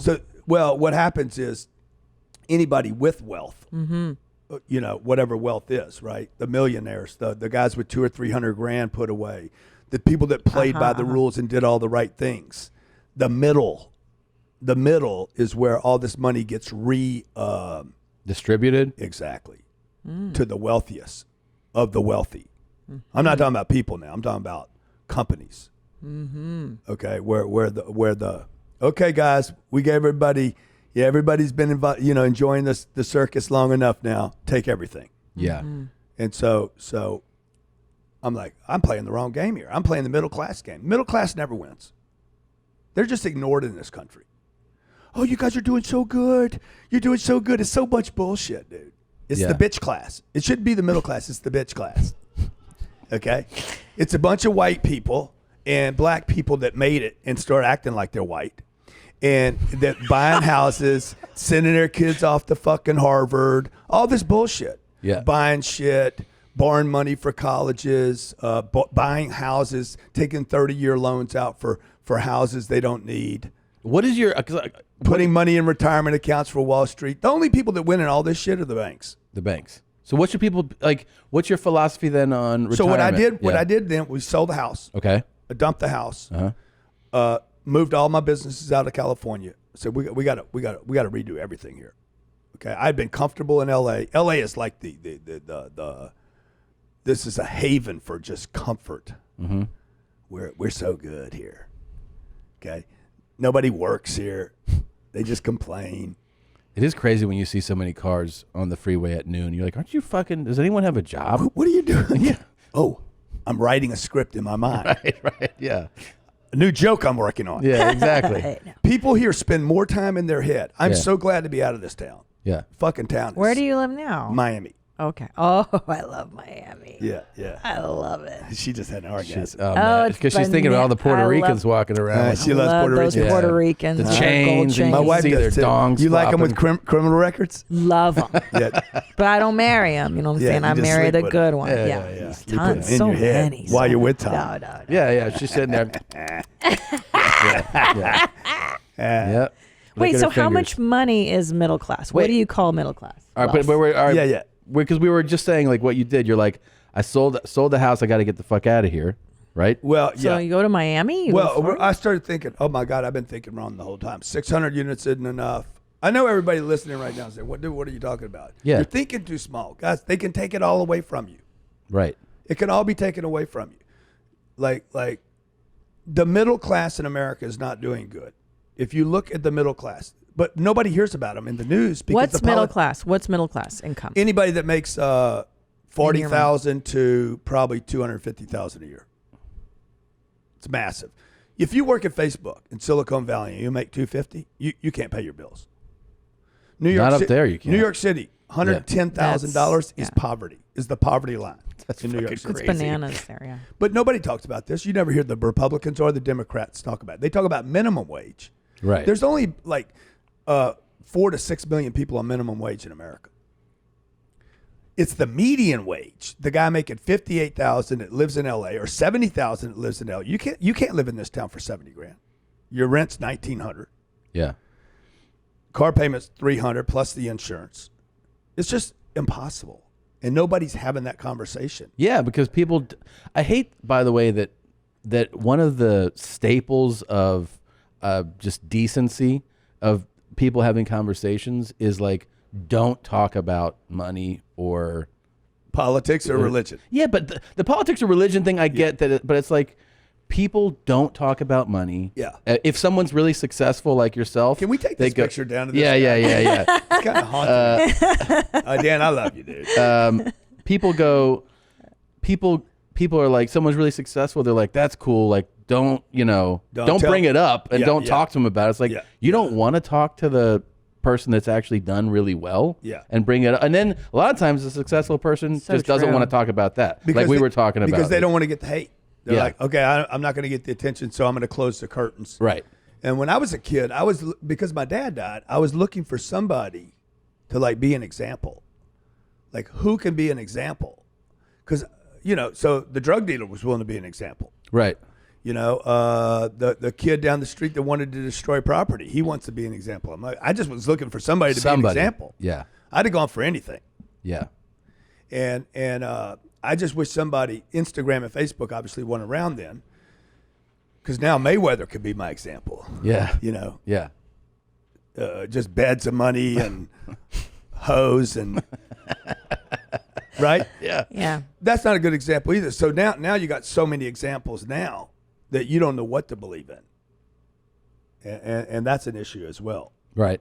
Because a lot of this Instagram success is not really success. There's a lot of Oh, boy, bullshitters. yeah, that's bullshit. A lot of bull. I mean, you know, there's I remember when I first discovered like the fake Rolex account. So there's people that put them on blast and they break down, and then that exists not just for watches, but basically there's people whose whole persona is bullshit. You know, like they're putting up photos of things that it's There's not real. companies that you can go take photos in front of jets. Yeah. It's crazy. It's nuts. Oh, speaking of jets, man. Yeah, yeah. So for God's people that sake. don't know here, you are a jet owner. I think it was a year ago, you sold your previous jet and you bought, what is it, a G550? Yeah, Gulfstream 550. Gulfstream 550. 2017. Yeah, and man, Oh, I that's love. good. We you watched gotta- the jet show on TV, and I Well, learned look, about she's them been a giving little. me. Jet show? There's a show. show called Selling Jets. It's totally manufactured nonsense, but But it we gives like you to watch it to yeah. see what's out there. But she's also been kind of a hater on my desire to get a She's jet. never had sex in a jet. Dude, 51,000 feet. Dude, it's like, He's right about that. it's crazy. He's right about that. But also Everything lasts longer. Okay. that I need that now. Will you? I mean, you have said I've seen clips with you talking about how even the jet affected your business life. You Oh feel my God! Like, what was I thinking this whole time? Like your flying audience is going to be commercial. like, "This is disgusting." This is listening to great. This guy. Because they keep encouraging me to get the jet. Well, you should get one. Yeah, you guys should get matching jets. There you go. Oh, that would be fantastic. Grant, Mine put has us on 3 game, stripes man. on it. Check it out. I Tell can us- help you out. Okay. All right. Check it out. So I'm 45. I guess I was 45 years old, maybe even 48, and I had flown 3 million miles. Yeah. Delta, United. Oh yeah, you're a 3 million miler, 3 not a million million, because miler. a million miler gets you the diamond Oh status. no, on I was Delta. a 3 million miler. But that's nothing to brag about, by the way. Right. Like, I got my upgrade. Yeah. Okay. I was so miserable. Every time I went to the airport, I hated myself. Oh, it's the fucking worst. The security, and then you have to take, and it's an illusion. It's all an illusion of safety. It's not even real. Mr. Cardone, you got upgraded. I'm like, oh fuck, I Oh. get some hot nuts. Yeah. Love those hot nuts. Fucking love those hot nuts. Oh, we don't have hot nuts tonight. I'm like, fuck. Yeah. Yeah. Okay, 5 hours. Okay, I was waiting 4 hours on both sides just to get out. I'm like, Yeah. what am I doing? I was already financially successful, but I was still playing like I wasn't. So here's a guy with money and with success, and I hate myself. I hate how I'm traveling, hate how I'm moving around. Because again, I was still trapped by this middle class save your money thing. Mm-hmm. Save for what? What am I saving it Drop for? dead tomorrow. And while I'm saving, I'm making myself miserable every day. So I'm unhappy. I'm not even using money for what it should be used for. It's no good if it's not used. Like this, but this is how it was brought up, right? So my wife said to me, who is probably 50% of the genius of my life, she says, Grant, why don't you just buy a jet?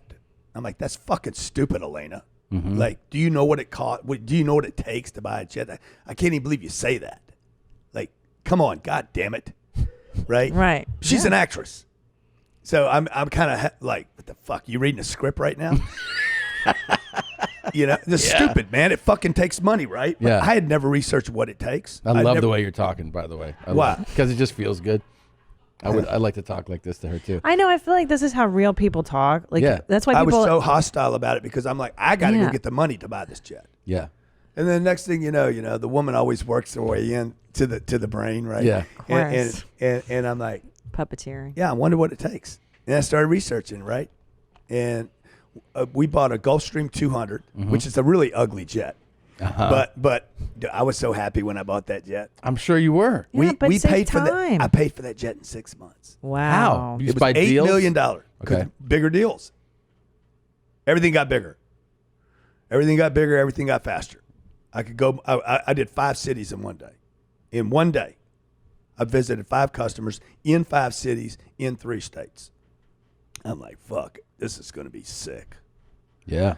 We went through that jet in 2 years, or a year and a half, and then I bought that Gulfstream 550 for a tax write-off.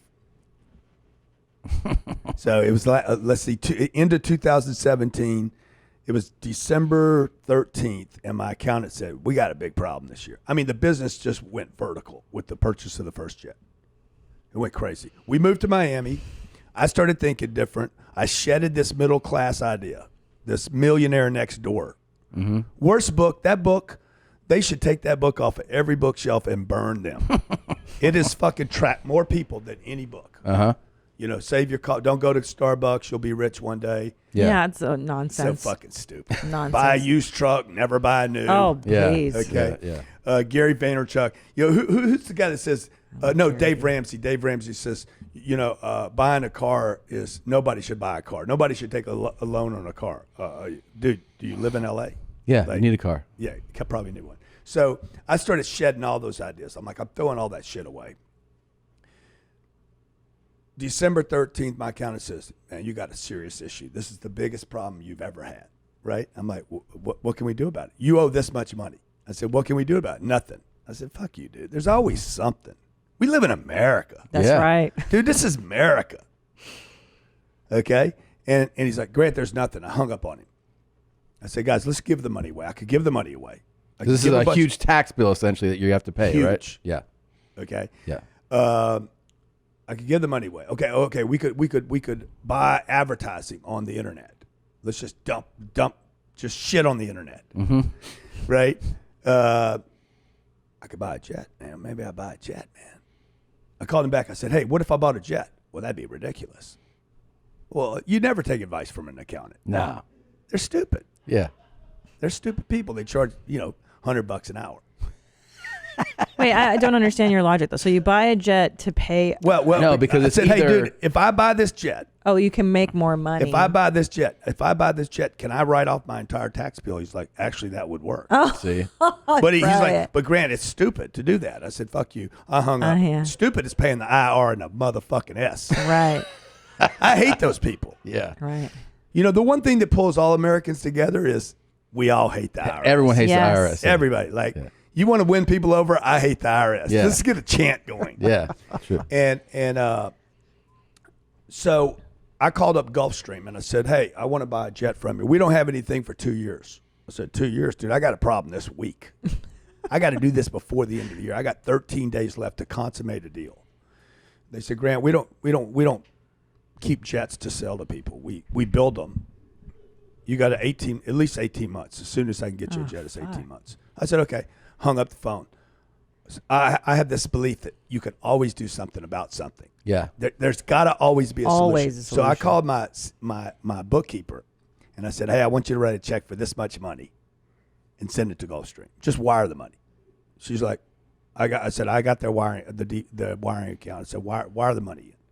Well, how do you know this is the amount? I don't know this is the amount. Just send it. It was big, dude. Like, imagine. Yeah. Millions of dollars. Like more than millions. Yeah. Like Okay. these jets are $50 million. Right. So, yeah. So I said, just wire it. Well, Grant, how do you know they're going to deliver it? Just wire it. Fuck it. let's see what happens. It's a great story. No matter what, it's a great story, right? Okay.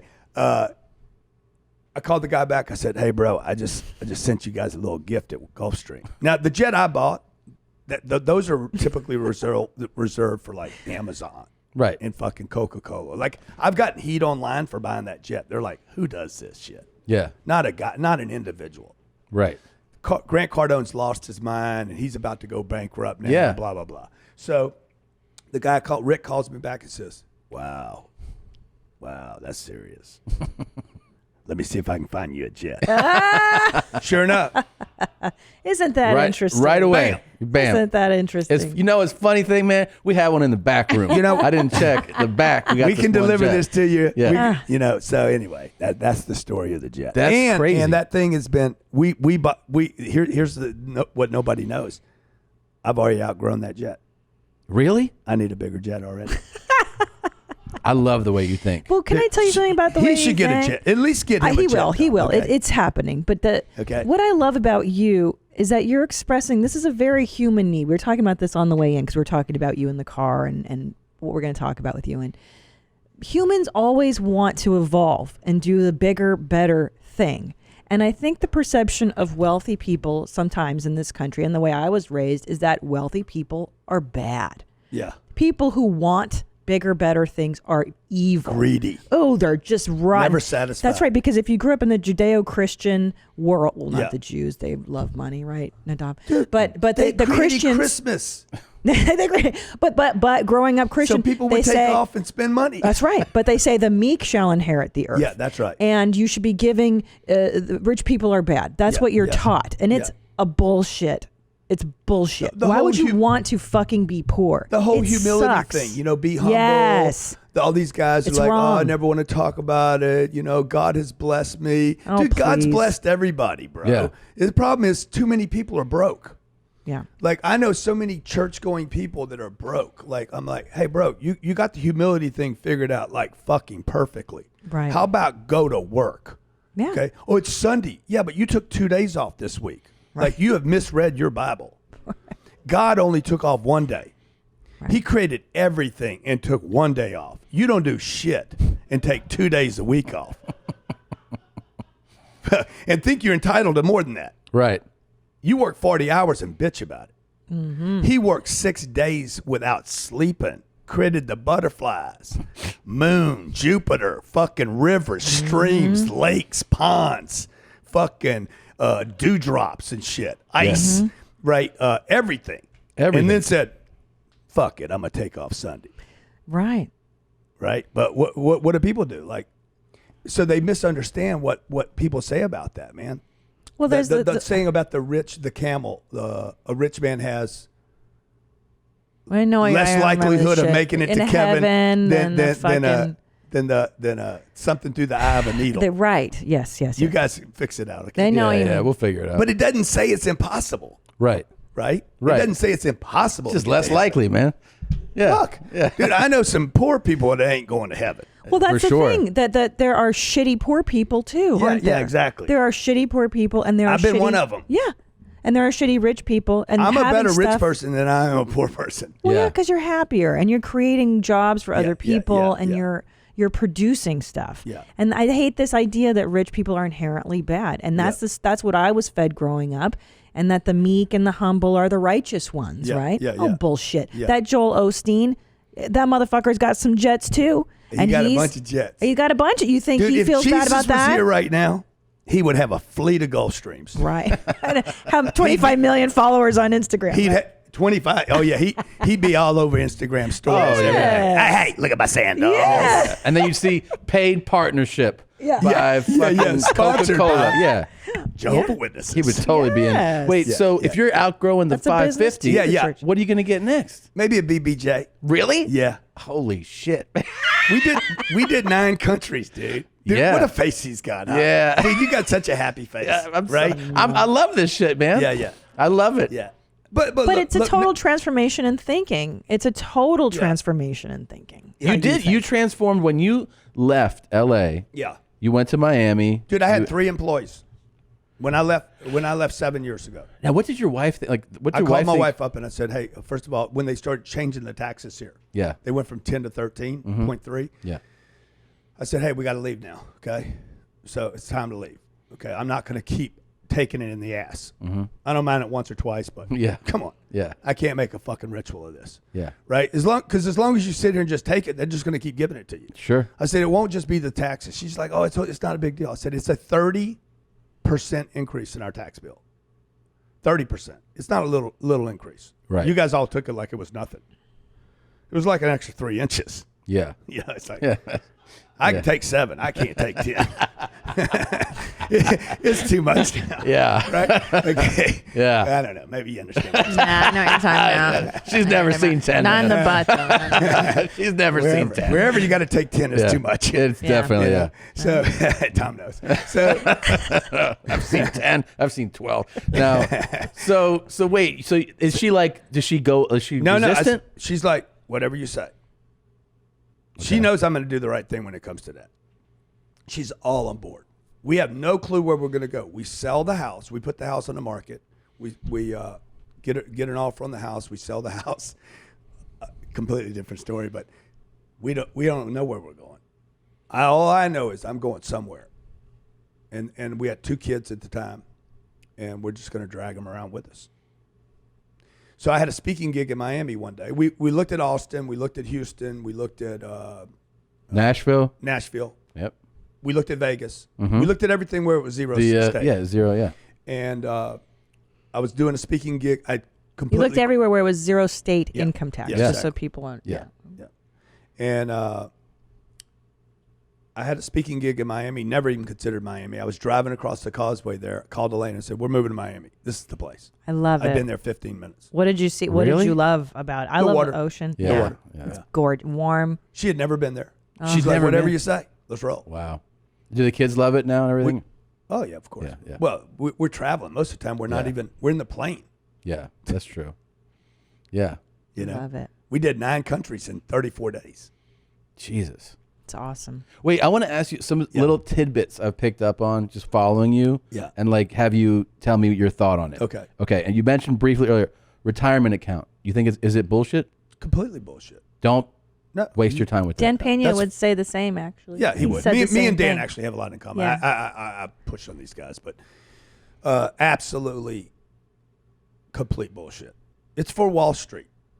It's like my mama used to tell me, when you go to Vegas, she's like, look, if they offer you something here, just say no to it. Mhm. Everything they offer you in Vegas is bad for you. Right.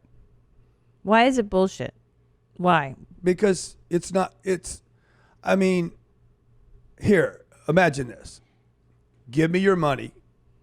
I'll take care of it for the next 30 years. Yeah. And I'm going to give you a little tax benefit for leaving it with me. It's a. So what should people do? Just keep People cash should- under the mattress? No, people should not save money at all. Saving money's a scam. That's what Dan Pena says too. How funny. I swear to God, he said this was. Look, man, I don't know. I love Dan. You're a cunt, Brian, not me. I love Dan Pena too. I love You're a both. cunt. Can I She's love both Dan's little of hooker or you? Can what? I love I both don't of know, you? man. I like his style.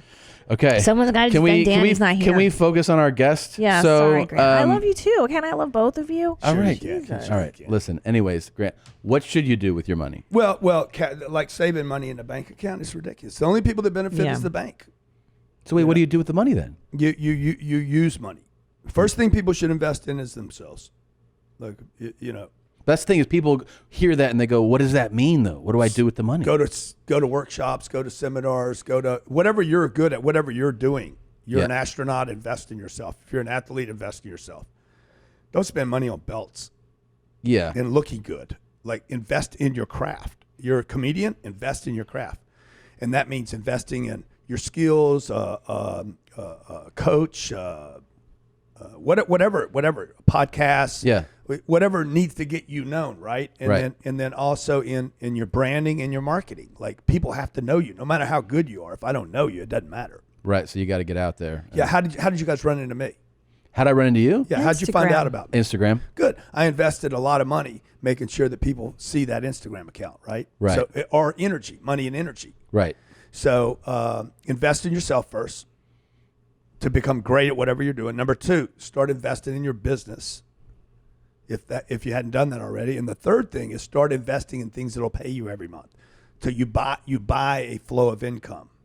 Which is like what you're so big on rental properties. That's why I'm so right? big on rental properties. Now, are you completely against, and I don't know, Yeah. are you against the stock market in general? I mean, or- I don't know. I think the stock market is part of more of the same program. Yeah. If it doesn't pay me every month, why would I want to invest in it? But what about like, stocks that pay dividends? And Yeah, you they see- pay every quarter. So that's just not enough. I want to be paid every month. Yeah. And I'm not gonna invest. Personally, don't want to invest in companies like most of the companies today. 50 years ago, the stock market was a great place to be in my mind. Mhm. Today, it's like these companies, their shelf life is so short now with technology coming on. It's like 7 or 8 years. These companies are coming in, boom, they're disappearing. I mean, some of the great companies in the world disappearing today. So you're going to have more and more of that. Now, I've always been I feel like people are. And I think it's a lot of speculation going on there. Like, yeah. I just don't I don't want to lose money. I read Warren Buffett. He says, look, don't lose money. Number 2 rule, don't lose money. Yeah. I don't know what I'm doing when it comes to these companies. I don't know what's going on behind the scenes. I don't know what technology is coming on. But this is more that I was about to say, is that like for me, another Warren Buffett thing is you only invest in businesses that you understand. So he never buys into any. If you explain him the business, and he's like, I don't know what the fuck's going on. He doesn't do it. Yeah. So for me, I came up in a household where like it was all about Wall Street, right? So that to me is normal. Yeah. I've always known of people doing real estate. Obviously, it's like it's it's out there. Everyone knows that people do that. But it's always been to me like a scary kind of thing where I'm like, I don't know where to go. I don't know what to get. So I'm always been hesitant to buy a investment property. Yeah. Do you advise? It's so simple though. It's so simple. Like I hear what you're saying. Yeah. But we buy is things that produce income. Mm-hmm. So I don't buy anything but rental properties where people live in them. Like I buy no retail, no shopping centers. I don't buy bank buildings where Wells Fargo is and they're paying a rent, because I don't think Wells Fargo is going to have a bunch of banks in the future. Like, there's no way that's like a Blockbuster. And how do you target a good? Like I'm driving through this neighborhood right here. I'm like, oh, there's 200 units right there. I could buy those. I wouldn't buy anything in California because you don't actually own the property here anymore. You don't? No, because the state can. Your property tax is too much. Your income tax is too much, and most importantly, the tenant.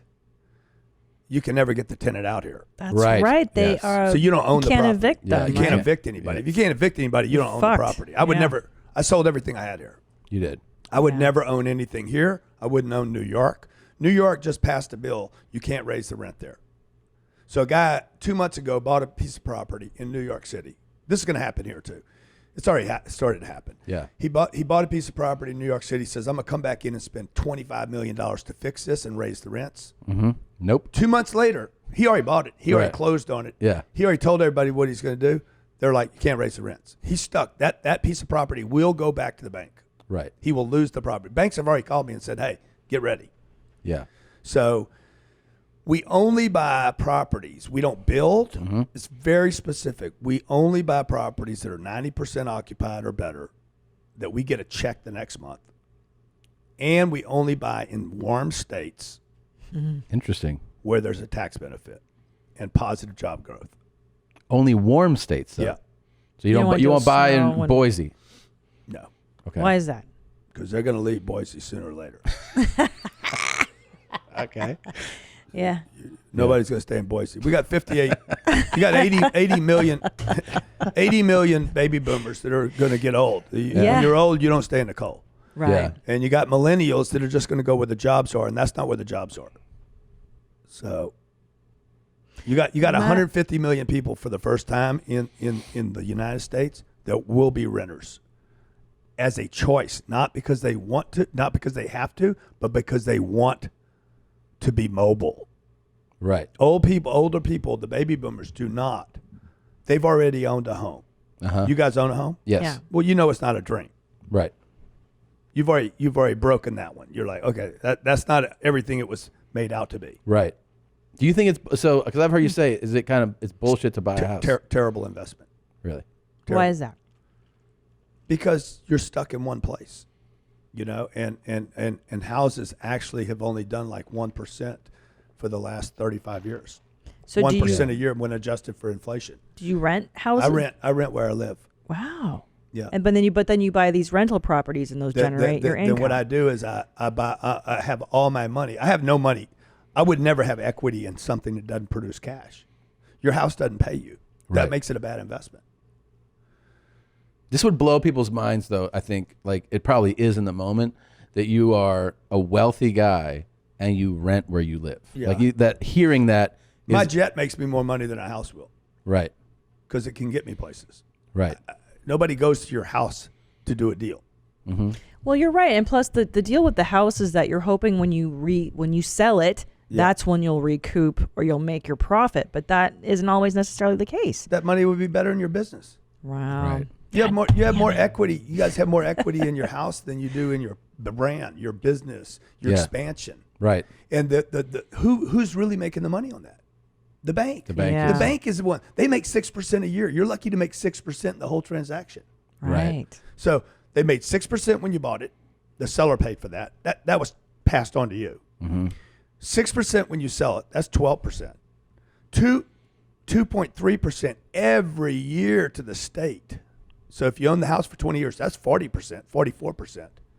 Okay. The bank made 5 or 6% every year.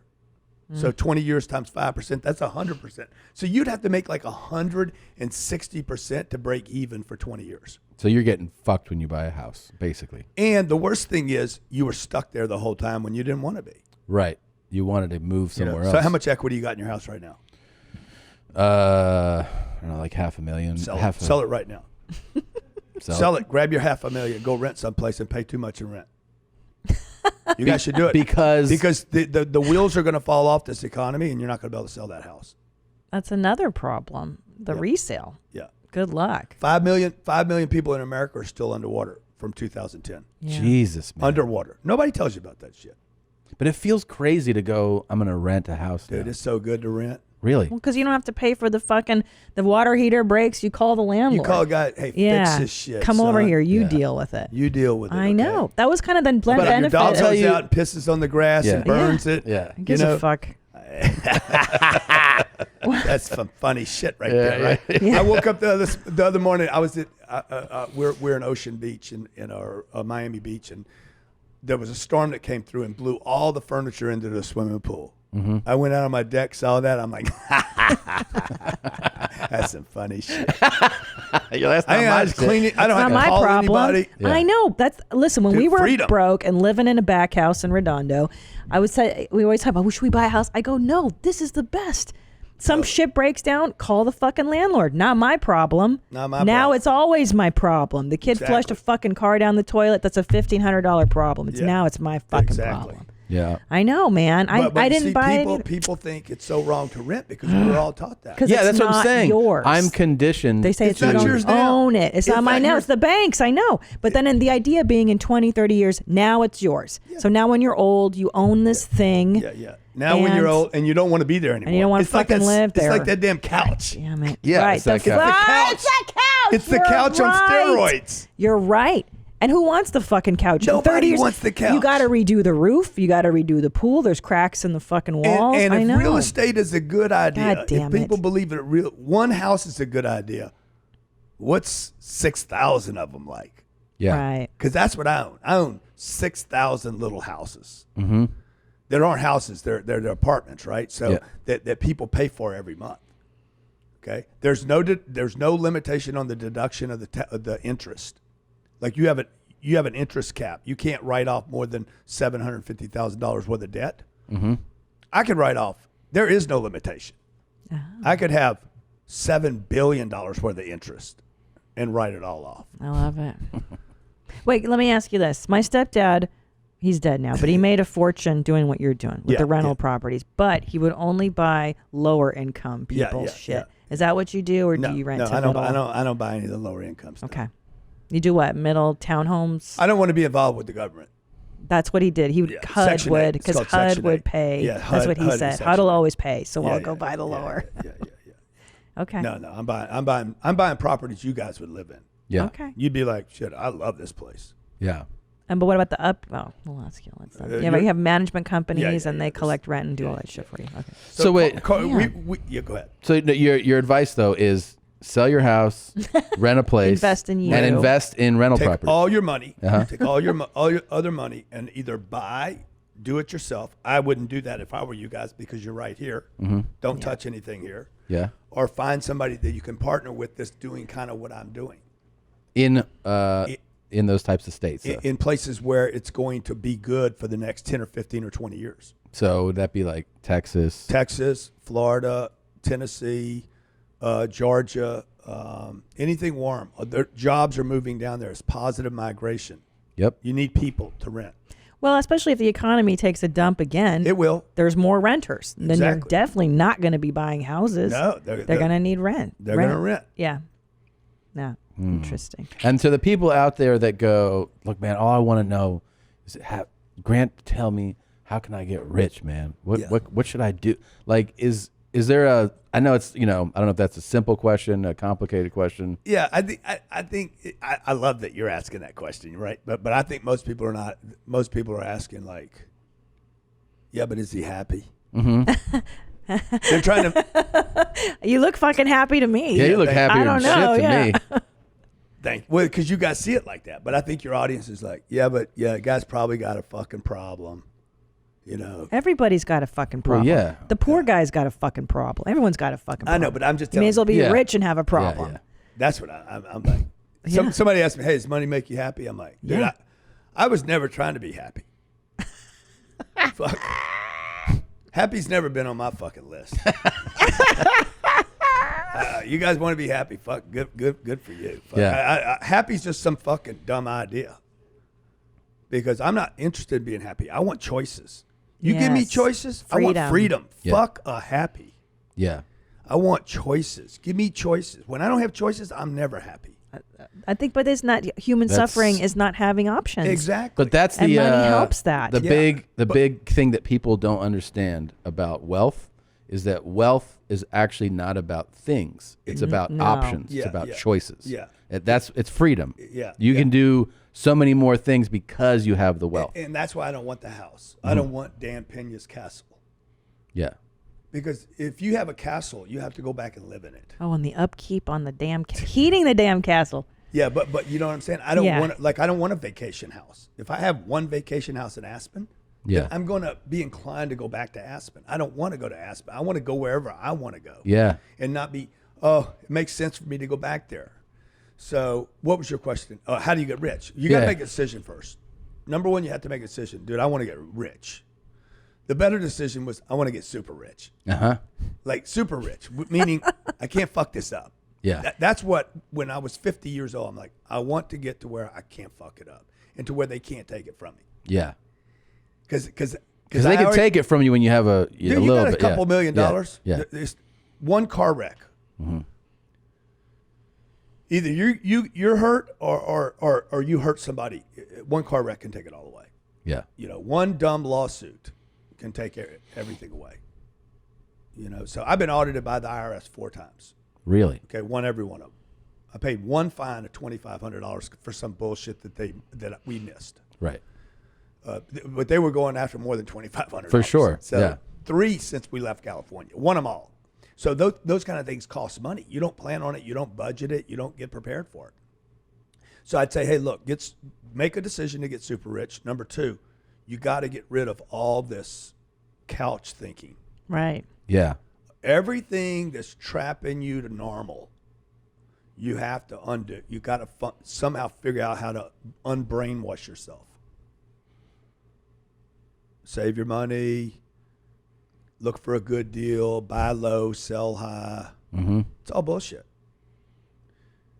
It's not what the wealthy are doing. Okay, the third thing I'd tell you to do is study the institutions. Don't study people. Study the institutions. I don't study people. I study Blackstone. Yeah. I study the big companies. What they're doing. The Googles, the Amazons. What are they doing? Okay, what are the Google boys doing? Are they buying houses? No, they're buying companies, man. Mm-hmm. What does Warren do? Warren doesn't invest in the stock market. It's what he says it's good for you to do it. Warren Buffett buys cash flow producing companies. Every company he's ever invested in, they all produce cash flow. And he takes major positions. He doesn't take little positions. No, he huge. He doesn't invest in mutual funds and ETFs. He tells you it's good to do it. Right. But what Warren tells you to do and what he does is 2 different things. So that's what I do. I study what guys are doing or companies are doing. Coca-Cola, I was in Brazil and I saw Coca-Cola on the shelf in Brazil and I'm like, fuck, what was I thinking? Why am I not in Brazil? Coca-Cola's on every shelf. They're everywhere. I'm like, I got to get everywhere. So those are the 3 things. So you're taking the Grant Cardone brand everywhere. Yeah. So wait, what are the 3 things again? Well, make a decision to get super rich. Mm-hmm. Number 2 is, what was number 2, guys? Did you write it down? I'm just listening. I know. You guys didn't write it down? God damn No, it. sorry. Dumbasses. Well, Not see, even committed. They're not trying to get super rich. Exactly. Yeah. Maybe you guys know. Maybe the listener knows. They know. Sell your house? No. No, you have to invest in yourself. I think. No. That. It was get super. Somewhere you got to strip away all the garbage.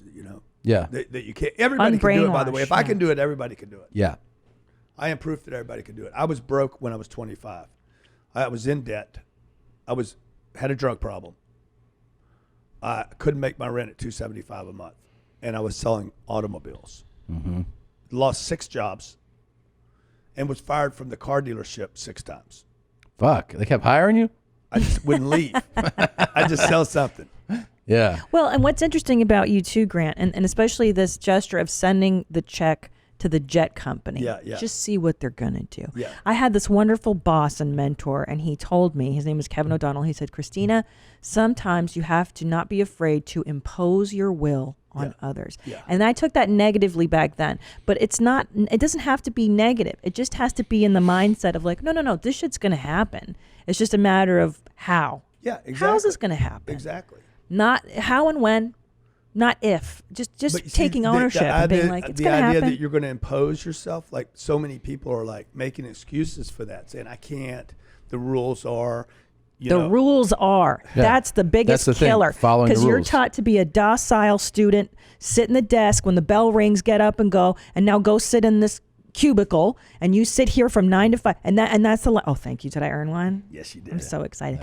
Right, but that's they train you from day one Train to you to be a be little docile bitches. body. Yeah. Little bitches. Yes, training you. And to have the courage to say, fuck this. Why am I working in this cubicle to make that guy a multi-millionaire? And how much am I making? But you should be willing to make other people millionaires, okay? You can't get rich without making other people rich. Yeah. Right. So you guys that out there like I'm not making other people rich anymore. You have to make other people rich. You can't. Right, because it's a symbiotic. There's tiers of shit. Yeah. Thank you for my bracelet. I'm very excited to wear it. You earned that. Thanks. Wow.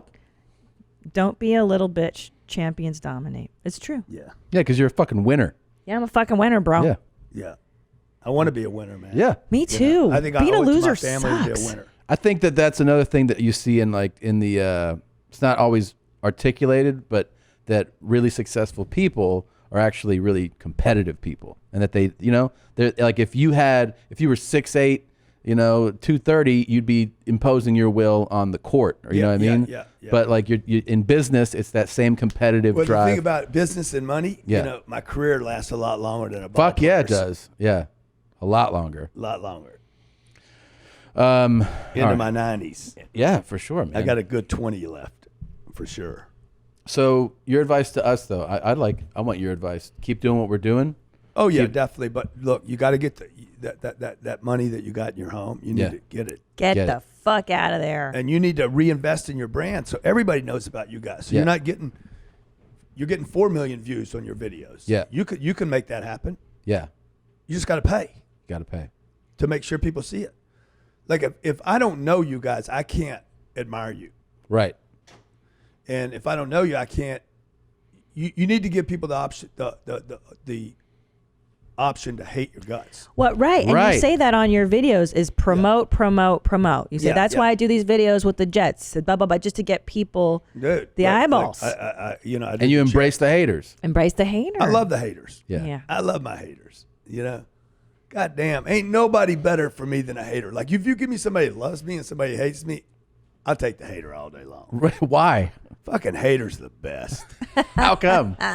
Well, because number one, they fuel me. Mm-hmm. They give me something admiration doesn't give me. They give me challenge. They give me opposition. They give me like something to bump up against, right? They give me obstacles are good. They're not bad. Like the obstacle gives me creativity. It gives me right. It's like a spark, man.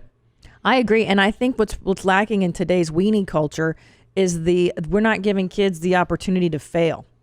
And not everybody's a goddamn winner. Not everybody should be getting the trophy. It's the guy that wins the race or the girl who wins the race that gets the fucking trophy. Yeah. And the weenie culture today is that we're all special. We're all fucking snow. No, we're not. Yeah. And you need to work to be special and good. Yeah. I love that. But I like that about you. I like what you're preaching to people because it's old school, right? Yeah, my OS, kids. baby. I tell my kids, I'm like, dude, you guys, you could do more than what I've done, or you can do less than what I've done. But like, just because you're here, don't mean like you're going to do great shit. Yeah.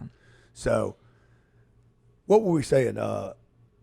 What is wrong with us today? I don't All know. three of us. We started early, man. I didn't know. You asked me something. Though. I It did. was good, dude. It I was, said, what's your advice to us? And you said, oh yeah. 'Cause I- Build your brand, promote, Get- make get sure your- everybody knows get who the your fuck money, you are. Promote and then get haters, man. You Get need haters. fucking Get the haters. Yes, and you don't do. block them either. right. Let them hate. Celebrate Haters, 'em. Let them Like, hate. I'm like, man, you're right. I love you, bro. Yeah, yeah. I love you. Sometimes I just punch them in the face. People hate on shit. Like I did this pull-up video yesterday. Uh-huh. It got like 300,000 views. You never know what people are going to look at. Right. 300,000 views because I'm doing pull-ups. I saw that back, man. You fucking Big blood on it. And people are like, oh, you're on the juice. You're on this. I'm like, bitch, I did 16 fucking pull-ups Yeah. in that video and 30 before that, punk. So sometimes I just punch them back and let the audience go at it. Right, Like, sure. Like, Yeah. I don't always ignore it, and I almost never block them Right.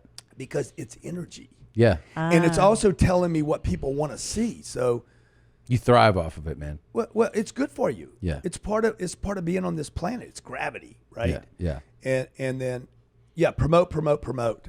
And you can't promote too much. It's just impossible. Well, that's how Coca-Cola is still around. Exactly. Because they spend a lot of money on advertising, right? To be in Brazil and to be. Yeah. Sorry. So promote. And what else would you suggest? And then just be everywhere. Like it goes back to our upbringing, though. Don't toot your own horn. Be seen and not heard. It's all of what our parents taught us. It's all bullshit. Bullshit. To be in the middle. Yeah. Yes. To be in the middle. Don't stand out. Don't stand out. Don't be exceptional. Don't brag. Right. Why shouldn't I brag? I'm bragging and Deion Sanders hits me. Mm-hmm. You saw the rapper video I did? No, I didn't see that one. It's me in a big truck. It's one of these oversized trucks. And I'm like, hey, this is a message to all the rappers and the ball players because we were promoting directly to them. Yeah. Hey, you guys quit wasting your fucking money on watches and bullshit, okay? Yeah, I got the Paddock. I got it. But let me tell you how I got it. Well, the next day, man, I just started getting hammered with check marks from Instagram. Yeah. Ball players, NBA, NFL, like everybody we wanted, rappers. Yep. Top of the food chain rappers. Yeah. Start hitting me. Hey, man, I need to meet with you. But see, people are afraid of sticking out, of having their friends talk about. And Gary Vaynerchuk talks about this a lot. Yeah. You have to not give a fuck. Yeah. Or, because I don't think it's true that people are ever going to be there. Right. I think people do give a fuck. Yeah. Yes. I think give a fuck and understand that you need to push through that anyway. Push through it. Right. That's really the key component. That's 100% true. Trust me, Gary cares. Yeah. Well, everybody cares on some level. It's Everybody human. cares. Yeah. I do. I want everybody to like me. Of course. You know. But they won't. And to accept that fact, that reality that not everybody will. Yeah. And then move on despite that. Yeah. And most of the time, these haters are not really even talking about you or me. No, boo-boos. They're talking about themselves. Yeah. 100%. And a lot of times also the one that like says like the wildest, meanest shit. he likes you. Yes. He just doesn't know how to. And they never have a picture on their avatar. No, I know. No. Yeah. Just anonymous little motherfuckers. Yeah. I know. I don't even have a picture. That's fucking crazy. Yeah. I'm so lazy. And they're not really talking about us though. They're talking about what they haven't done. Of course. Mm-hmm. Like the whole jet thing, like Cardone not, why is he showing off a jet? They're just asking themselves why they don't own one. Right. Which is back to what I need to do. I Dude, need you to get. need, what are you going to the buy? What are you jet. going to buy? Show Well, him your here's- gold chain, first I of all. think- I got him the gold chain for his 40th. Well, okay, but so first of all, You're 40? yeah, I just Dude, turned you 40. look awesome. Man. Thanks, bro. Really? Yeah. He looks 50 at least, Wow. right? The fuck, Sad. He's always looked older, but I like that. He's a gentleman. So I was thinking that I got to start. I mean, I'm not going to go to a G550, man. I'm not Grant Cardone, but I'm saying like to start maybe like a Citation Latitude or something, Yeah, you know. yeah. And What's your mission going to be? It's called a mission. it's a mission. My mission is, No, the mission is the flight. How long is the flight? How long is the flight? I need to be able to do cross country, man. Yeah. Okay. So you need at least a Hawker 800. Okay. Yeah. Probably. And look, it doesn't have to be. Dude, but you could buy like a little Gulfstream. You could buy a little Gulfstream 4 for probably $3 or $4 million. Okay. All right. That's what's. But you and that's- believe in owning the jet? No. Oh, shit. No, it depends on how much you're going to use it. I mean, I'm doing 200 plus shows this year, so Oh, wow. I'm doing a lot of shows. Yeah, yeah. So there's a lot of flights, man. Well, yeah. Most of those trips aren't going to be across country though. no, They're no, gonna be no, bang, bang, bang, exactly. bang. Yeah. And then the nice thing is that last show ends, bam, home. I like that. I like that. I like that. Sex shit. on the way home. That's too. what I'm talking With about. who? With fucking I'm girls. home with the kids. I know, but there's With other himself. girls. God There's damn it. chicks on the road. Well, he looks at masturbating girls on with his. his plane. You know what internet costs on a jet? Yes. How much? $100,000. Well, that's to put it on. Yeah. That's not. That's That's not the Wi-Fi charge. How much is the Wi-Fi charge? I do like probably $20,000 a month. Really? Yeah. Whether you use it or not. So crazy. It's all right. That's is why it you that should just much? do the NetJet thing. I'll get like a charter kind of. Yeah, I mean, I couldn't do that because I'm too cheap. What do you mean? Because I can't write a check every time I want to fly someplace. If I did that, I'd be like, I'm gonna fly American. Oh. $2,000 to fly American is $50,000 to fly to New York. Same trip. I'm like, I can't do it. So I bought the jet, so I didn't have to make a decision. It's I sitting out got there- you. It's sitting out there, Burbank, right now, screaming at me. Come on, man, let's go. Let's go. Yeah. I'm going down in value today. Use me before I'm zero. Got you. So I'm just too cheap to write a check every time, to make decisions over and over again. Right. So I just did it one time, got it over with. That makes sense to me, though. Like if I went to jail, I'd be like, get it over with, guys. Yeah. Let's get this out of the way, okay? I'm gonna get on all fours. Let's get going. Let's get it over Yeah, with, yeah. okay? Whatever I got to do. Christy, Love it. So whoa, The chain on. What do you think? Whoa, of that's that? a lot of chain, dog. Do you invest in jewelry? You let no. I mean, got a nice Patek Philippe. Oh, you know what that is. Fucking for Yeah, sure. he does. Wow. Of course. But you see, I only bought this watch out of Yeah. passive income. I only buy luxury shit, Yeah. stupid shit, Yeah. out of money I didn't have to work for. Right. I like that. That looks good on you, dude. Thanks, dog. Okay. I mean, So you're looking real. you know what I mean? No, this is all gangster right there. Yeah. I'll- See, I'll get your boy back on screen. And hold on, I got one for you. Who else you Has got? anyone ever said, fuck you, Dan Pena, I'm walking out the door? No, I've thrown a couple out, but nobody's ever said that. Yeah, no, that's- I take that back. One Romanian walked out the door because he said I was making fun of him, calling him a gypsy, a Roma. But then when we came back in the afternoon, he was sitting in the library. And See, I but thought let me you just- left. He Yeah. says, no, Before we end no, this, you were okay, right. like- You're So right. I'll be the first if I walk. Yeah, if you walk. Like, you'll be the. I like There'll him, be by the plenty way. of cunts here, but you may be the first cunt to walk out. We like all the language We and love everything. it. Yeah, it's fun. But these, and I referenced this earlier. Like I spent from the age of probably 32 to 45 just doing stages, and I felt like such a fraud. Really? I was doing stages so much I wasn't doing my business. So I was giving people business advice, Right. but wasn't building my own business. And I felt like a fraud. The last 5 or 6 years of it, I was just like, dude, you're just a damn. That's what I have a problem with these guys that are spending so much time on stages and are not really building businesses. Right. They're inspiring other people, but not necessarily. I'm like, Walking tell me the about walk your right now. business. Yeah. Oh, Right. I got 2 employees. Well, that's not a business. So now I've corrected all that so that now I go speak when I want to.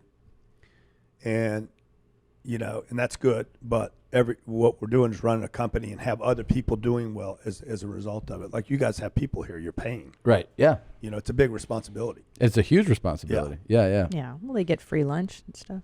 Yeah. One other thing, because we didn't bring it up, I just voluntarily, I've seen it, Cardone Capital. Yeah. So people can actually, I think, invest and let the money that they invest with you do the investment into properties, right? Yeah. Cardone Capital. We my wife and one of my top guys at our company said, "Hey, you need to open this up to other people." So we had let my brother, my sister, mother-in-law, handful of really good customers and friends, wealthy friends, invest with me, and they kept saying, "Grant, you need to open this up to the public." Guys like you, when I'm talking to you guys and saying, "Don't invest here." Yeah. You're doing 200 gigs around how are you going to buy real estate in Savannah, Georgia when you're out doing comedy? Yeah. So we opened Cardone Capital. We've raised $220 million in 20 months. Fuck. 10 million a month. That's crazy. Using Instagram and Facebook. And then that capital now buys, what I do is I buy the real estate with my money. Right. So I'm not using your money to buy the real estate. I buy it, and then I open the fund up and say, hey, I bought this. We're already cash flowing. Mm-hmm. I love this property. We think it's going to do X. We think your return will be probably 2X on the way out. So if you give me $1 million, next time you see that money, it's probably going to be $2 million, and it's going to pay you $120,000 a year or 6% while you wait, and then it's going to double. Does an investment get you a monthly check? Gets you a check every month. That's what's not up. every quarter, right? Because I hate the every quarter thing. Yeah. I think you should be paid every month. It makes you feel good too. Yeah, I'm sure. And you don't have to do any of the work. You don't have to do the management. You don't have to find the deals. You don't buy the deals. I buy the deals. I fund the deals. I sign on the debt, not you.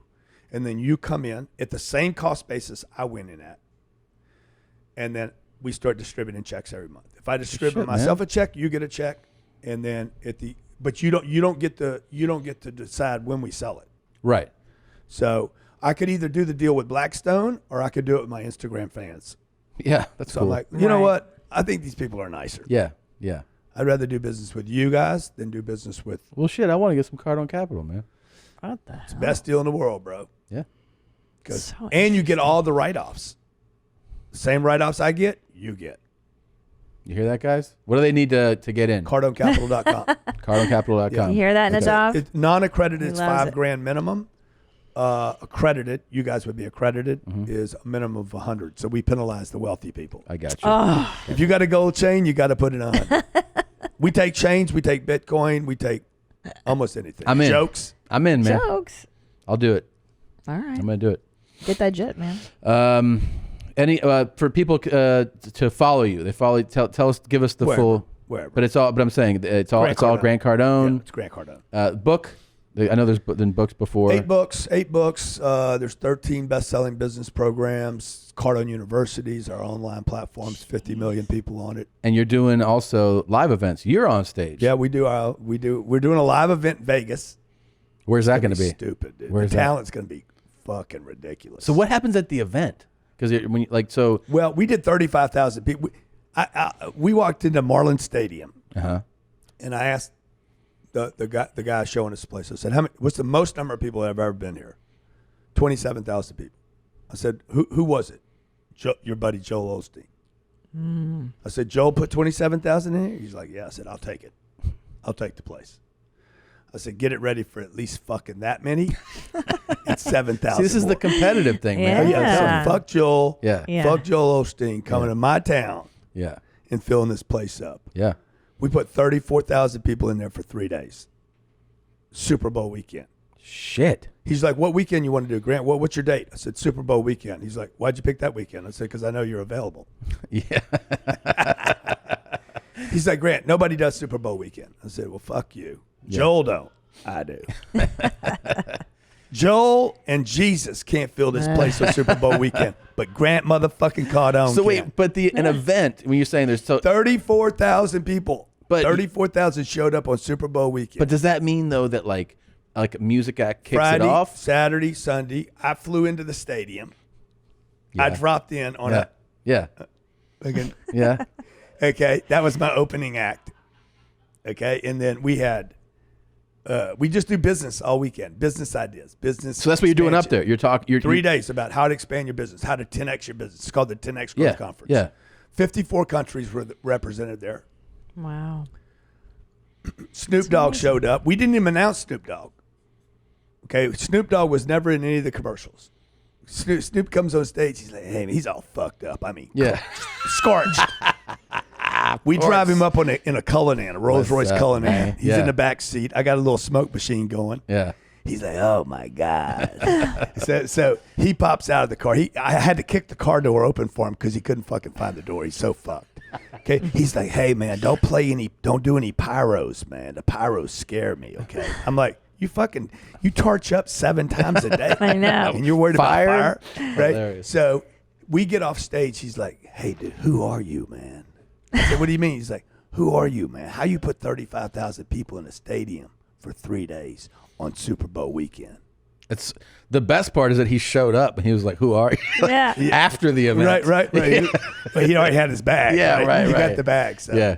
Anyway, that's what the event is. So we it's more like a business conference than a concert. But I'm going to go through real quick before we let you go the 10-time expansion for this business. We should get you though. We should get you to be like a MC? An MC. I'll You'd MC be awesome. I would MC your event anytime, man. Yeah. But I want to. So I'm going to do this. We're going to sell our house. Yep. Yeah. We're going to start investing in the promotion of this show. Yeah. The comedy stuff more. Yeah. I'm getting a jet. Yeah. And she's gonna Gold have chain. sex with you on the jet. We're Fuck gonna yeah. F on the plane. that's flight 1. That's flight 001. And that couch. It's ours though. We can do what we want. we do whatever we want. Yeah, It is but let all me tell over you that something. plane. Yeah. Let me say, it's called a divan. It's What? not a Divan? couch. Yeah, Oh, it's called hilarious. a divan. Oh, on a jet? Yeah, it's called a divan. A divan, okay. And they're expensive to stay. They are. Everything's like 15x. But how do we get Right. the pilot? We can seal him off so he can't see. Bring it back with you. Yeah. Put it on autopilot. Say, let's fucking three-way this. Come on, shit. man. Let's do it. Let's double stuff Who is this your fucking what? Marlin. Double stuff. God, I've never heard that one before. Jesus Christ. Airtight. Ooh, that's good.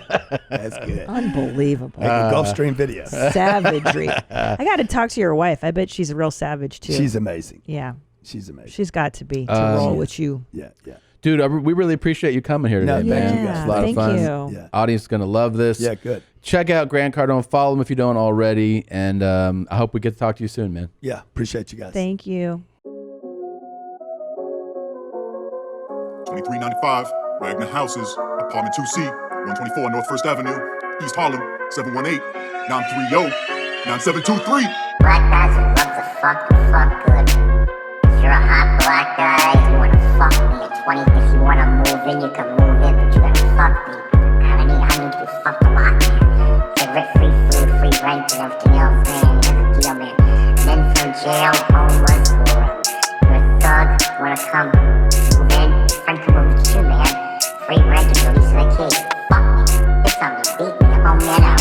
You see me when I come over today and try it out, man. If you're in my building, try it out. Motherfucker piss on me, try it out.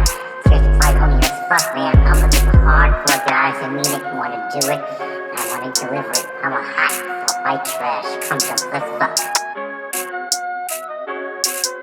Piss on me, beat me, try it out, man. I need to be fucked a lot, man.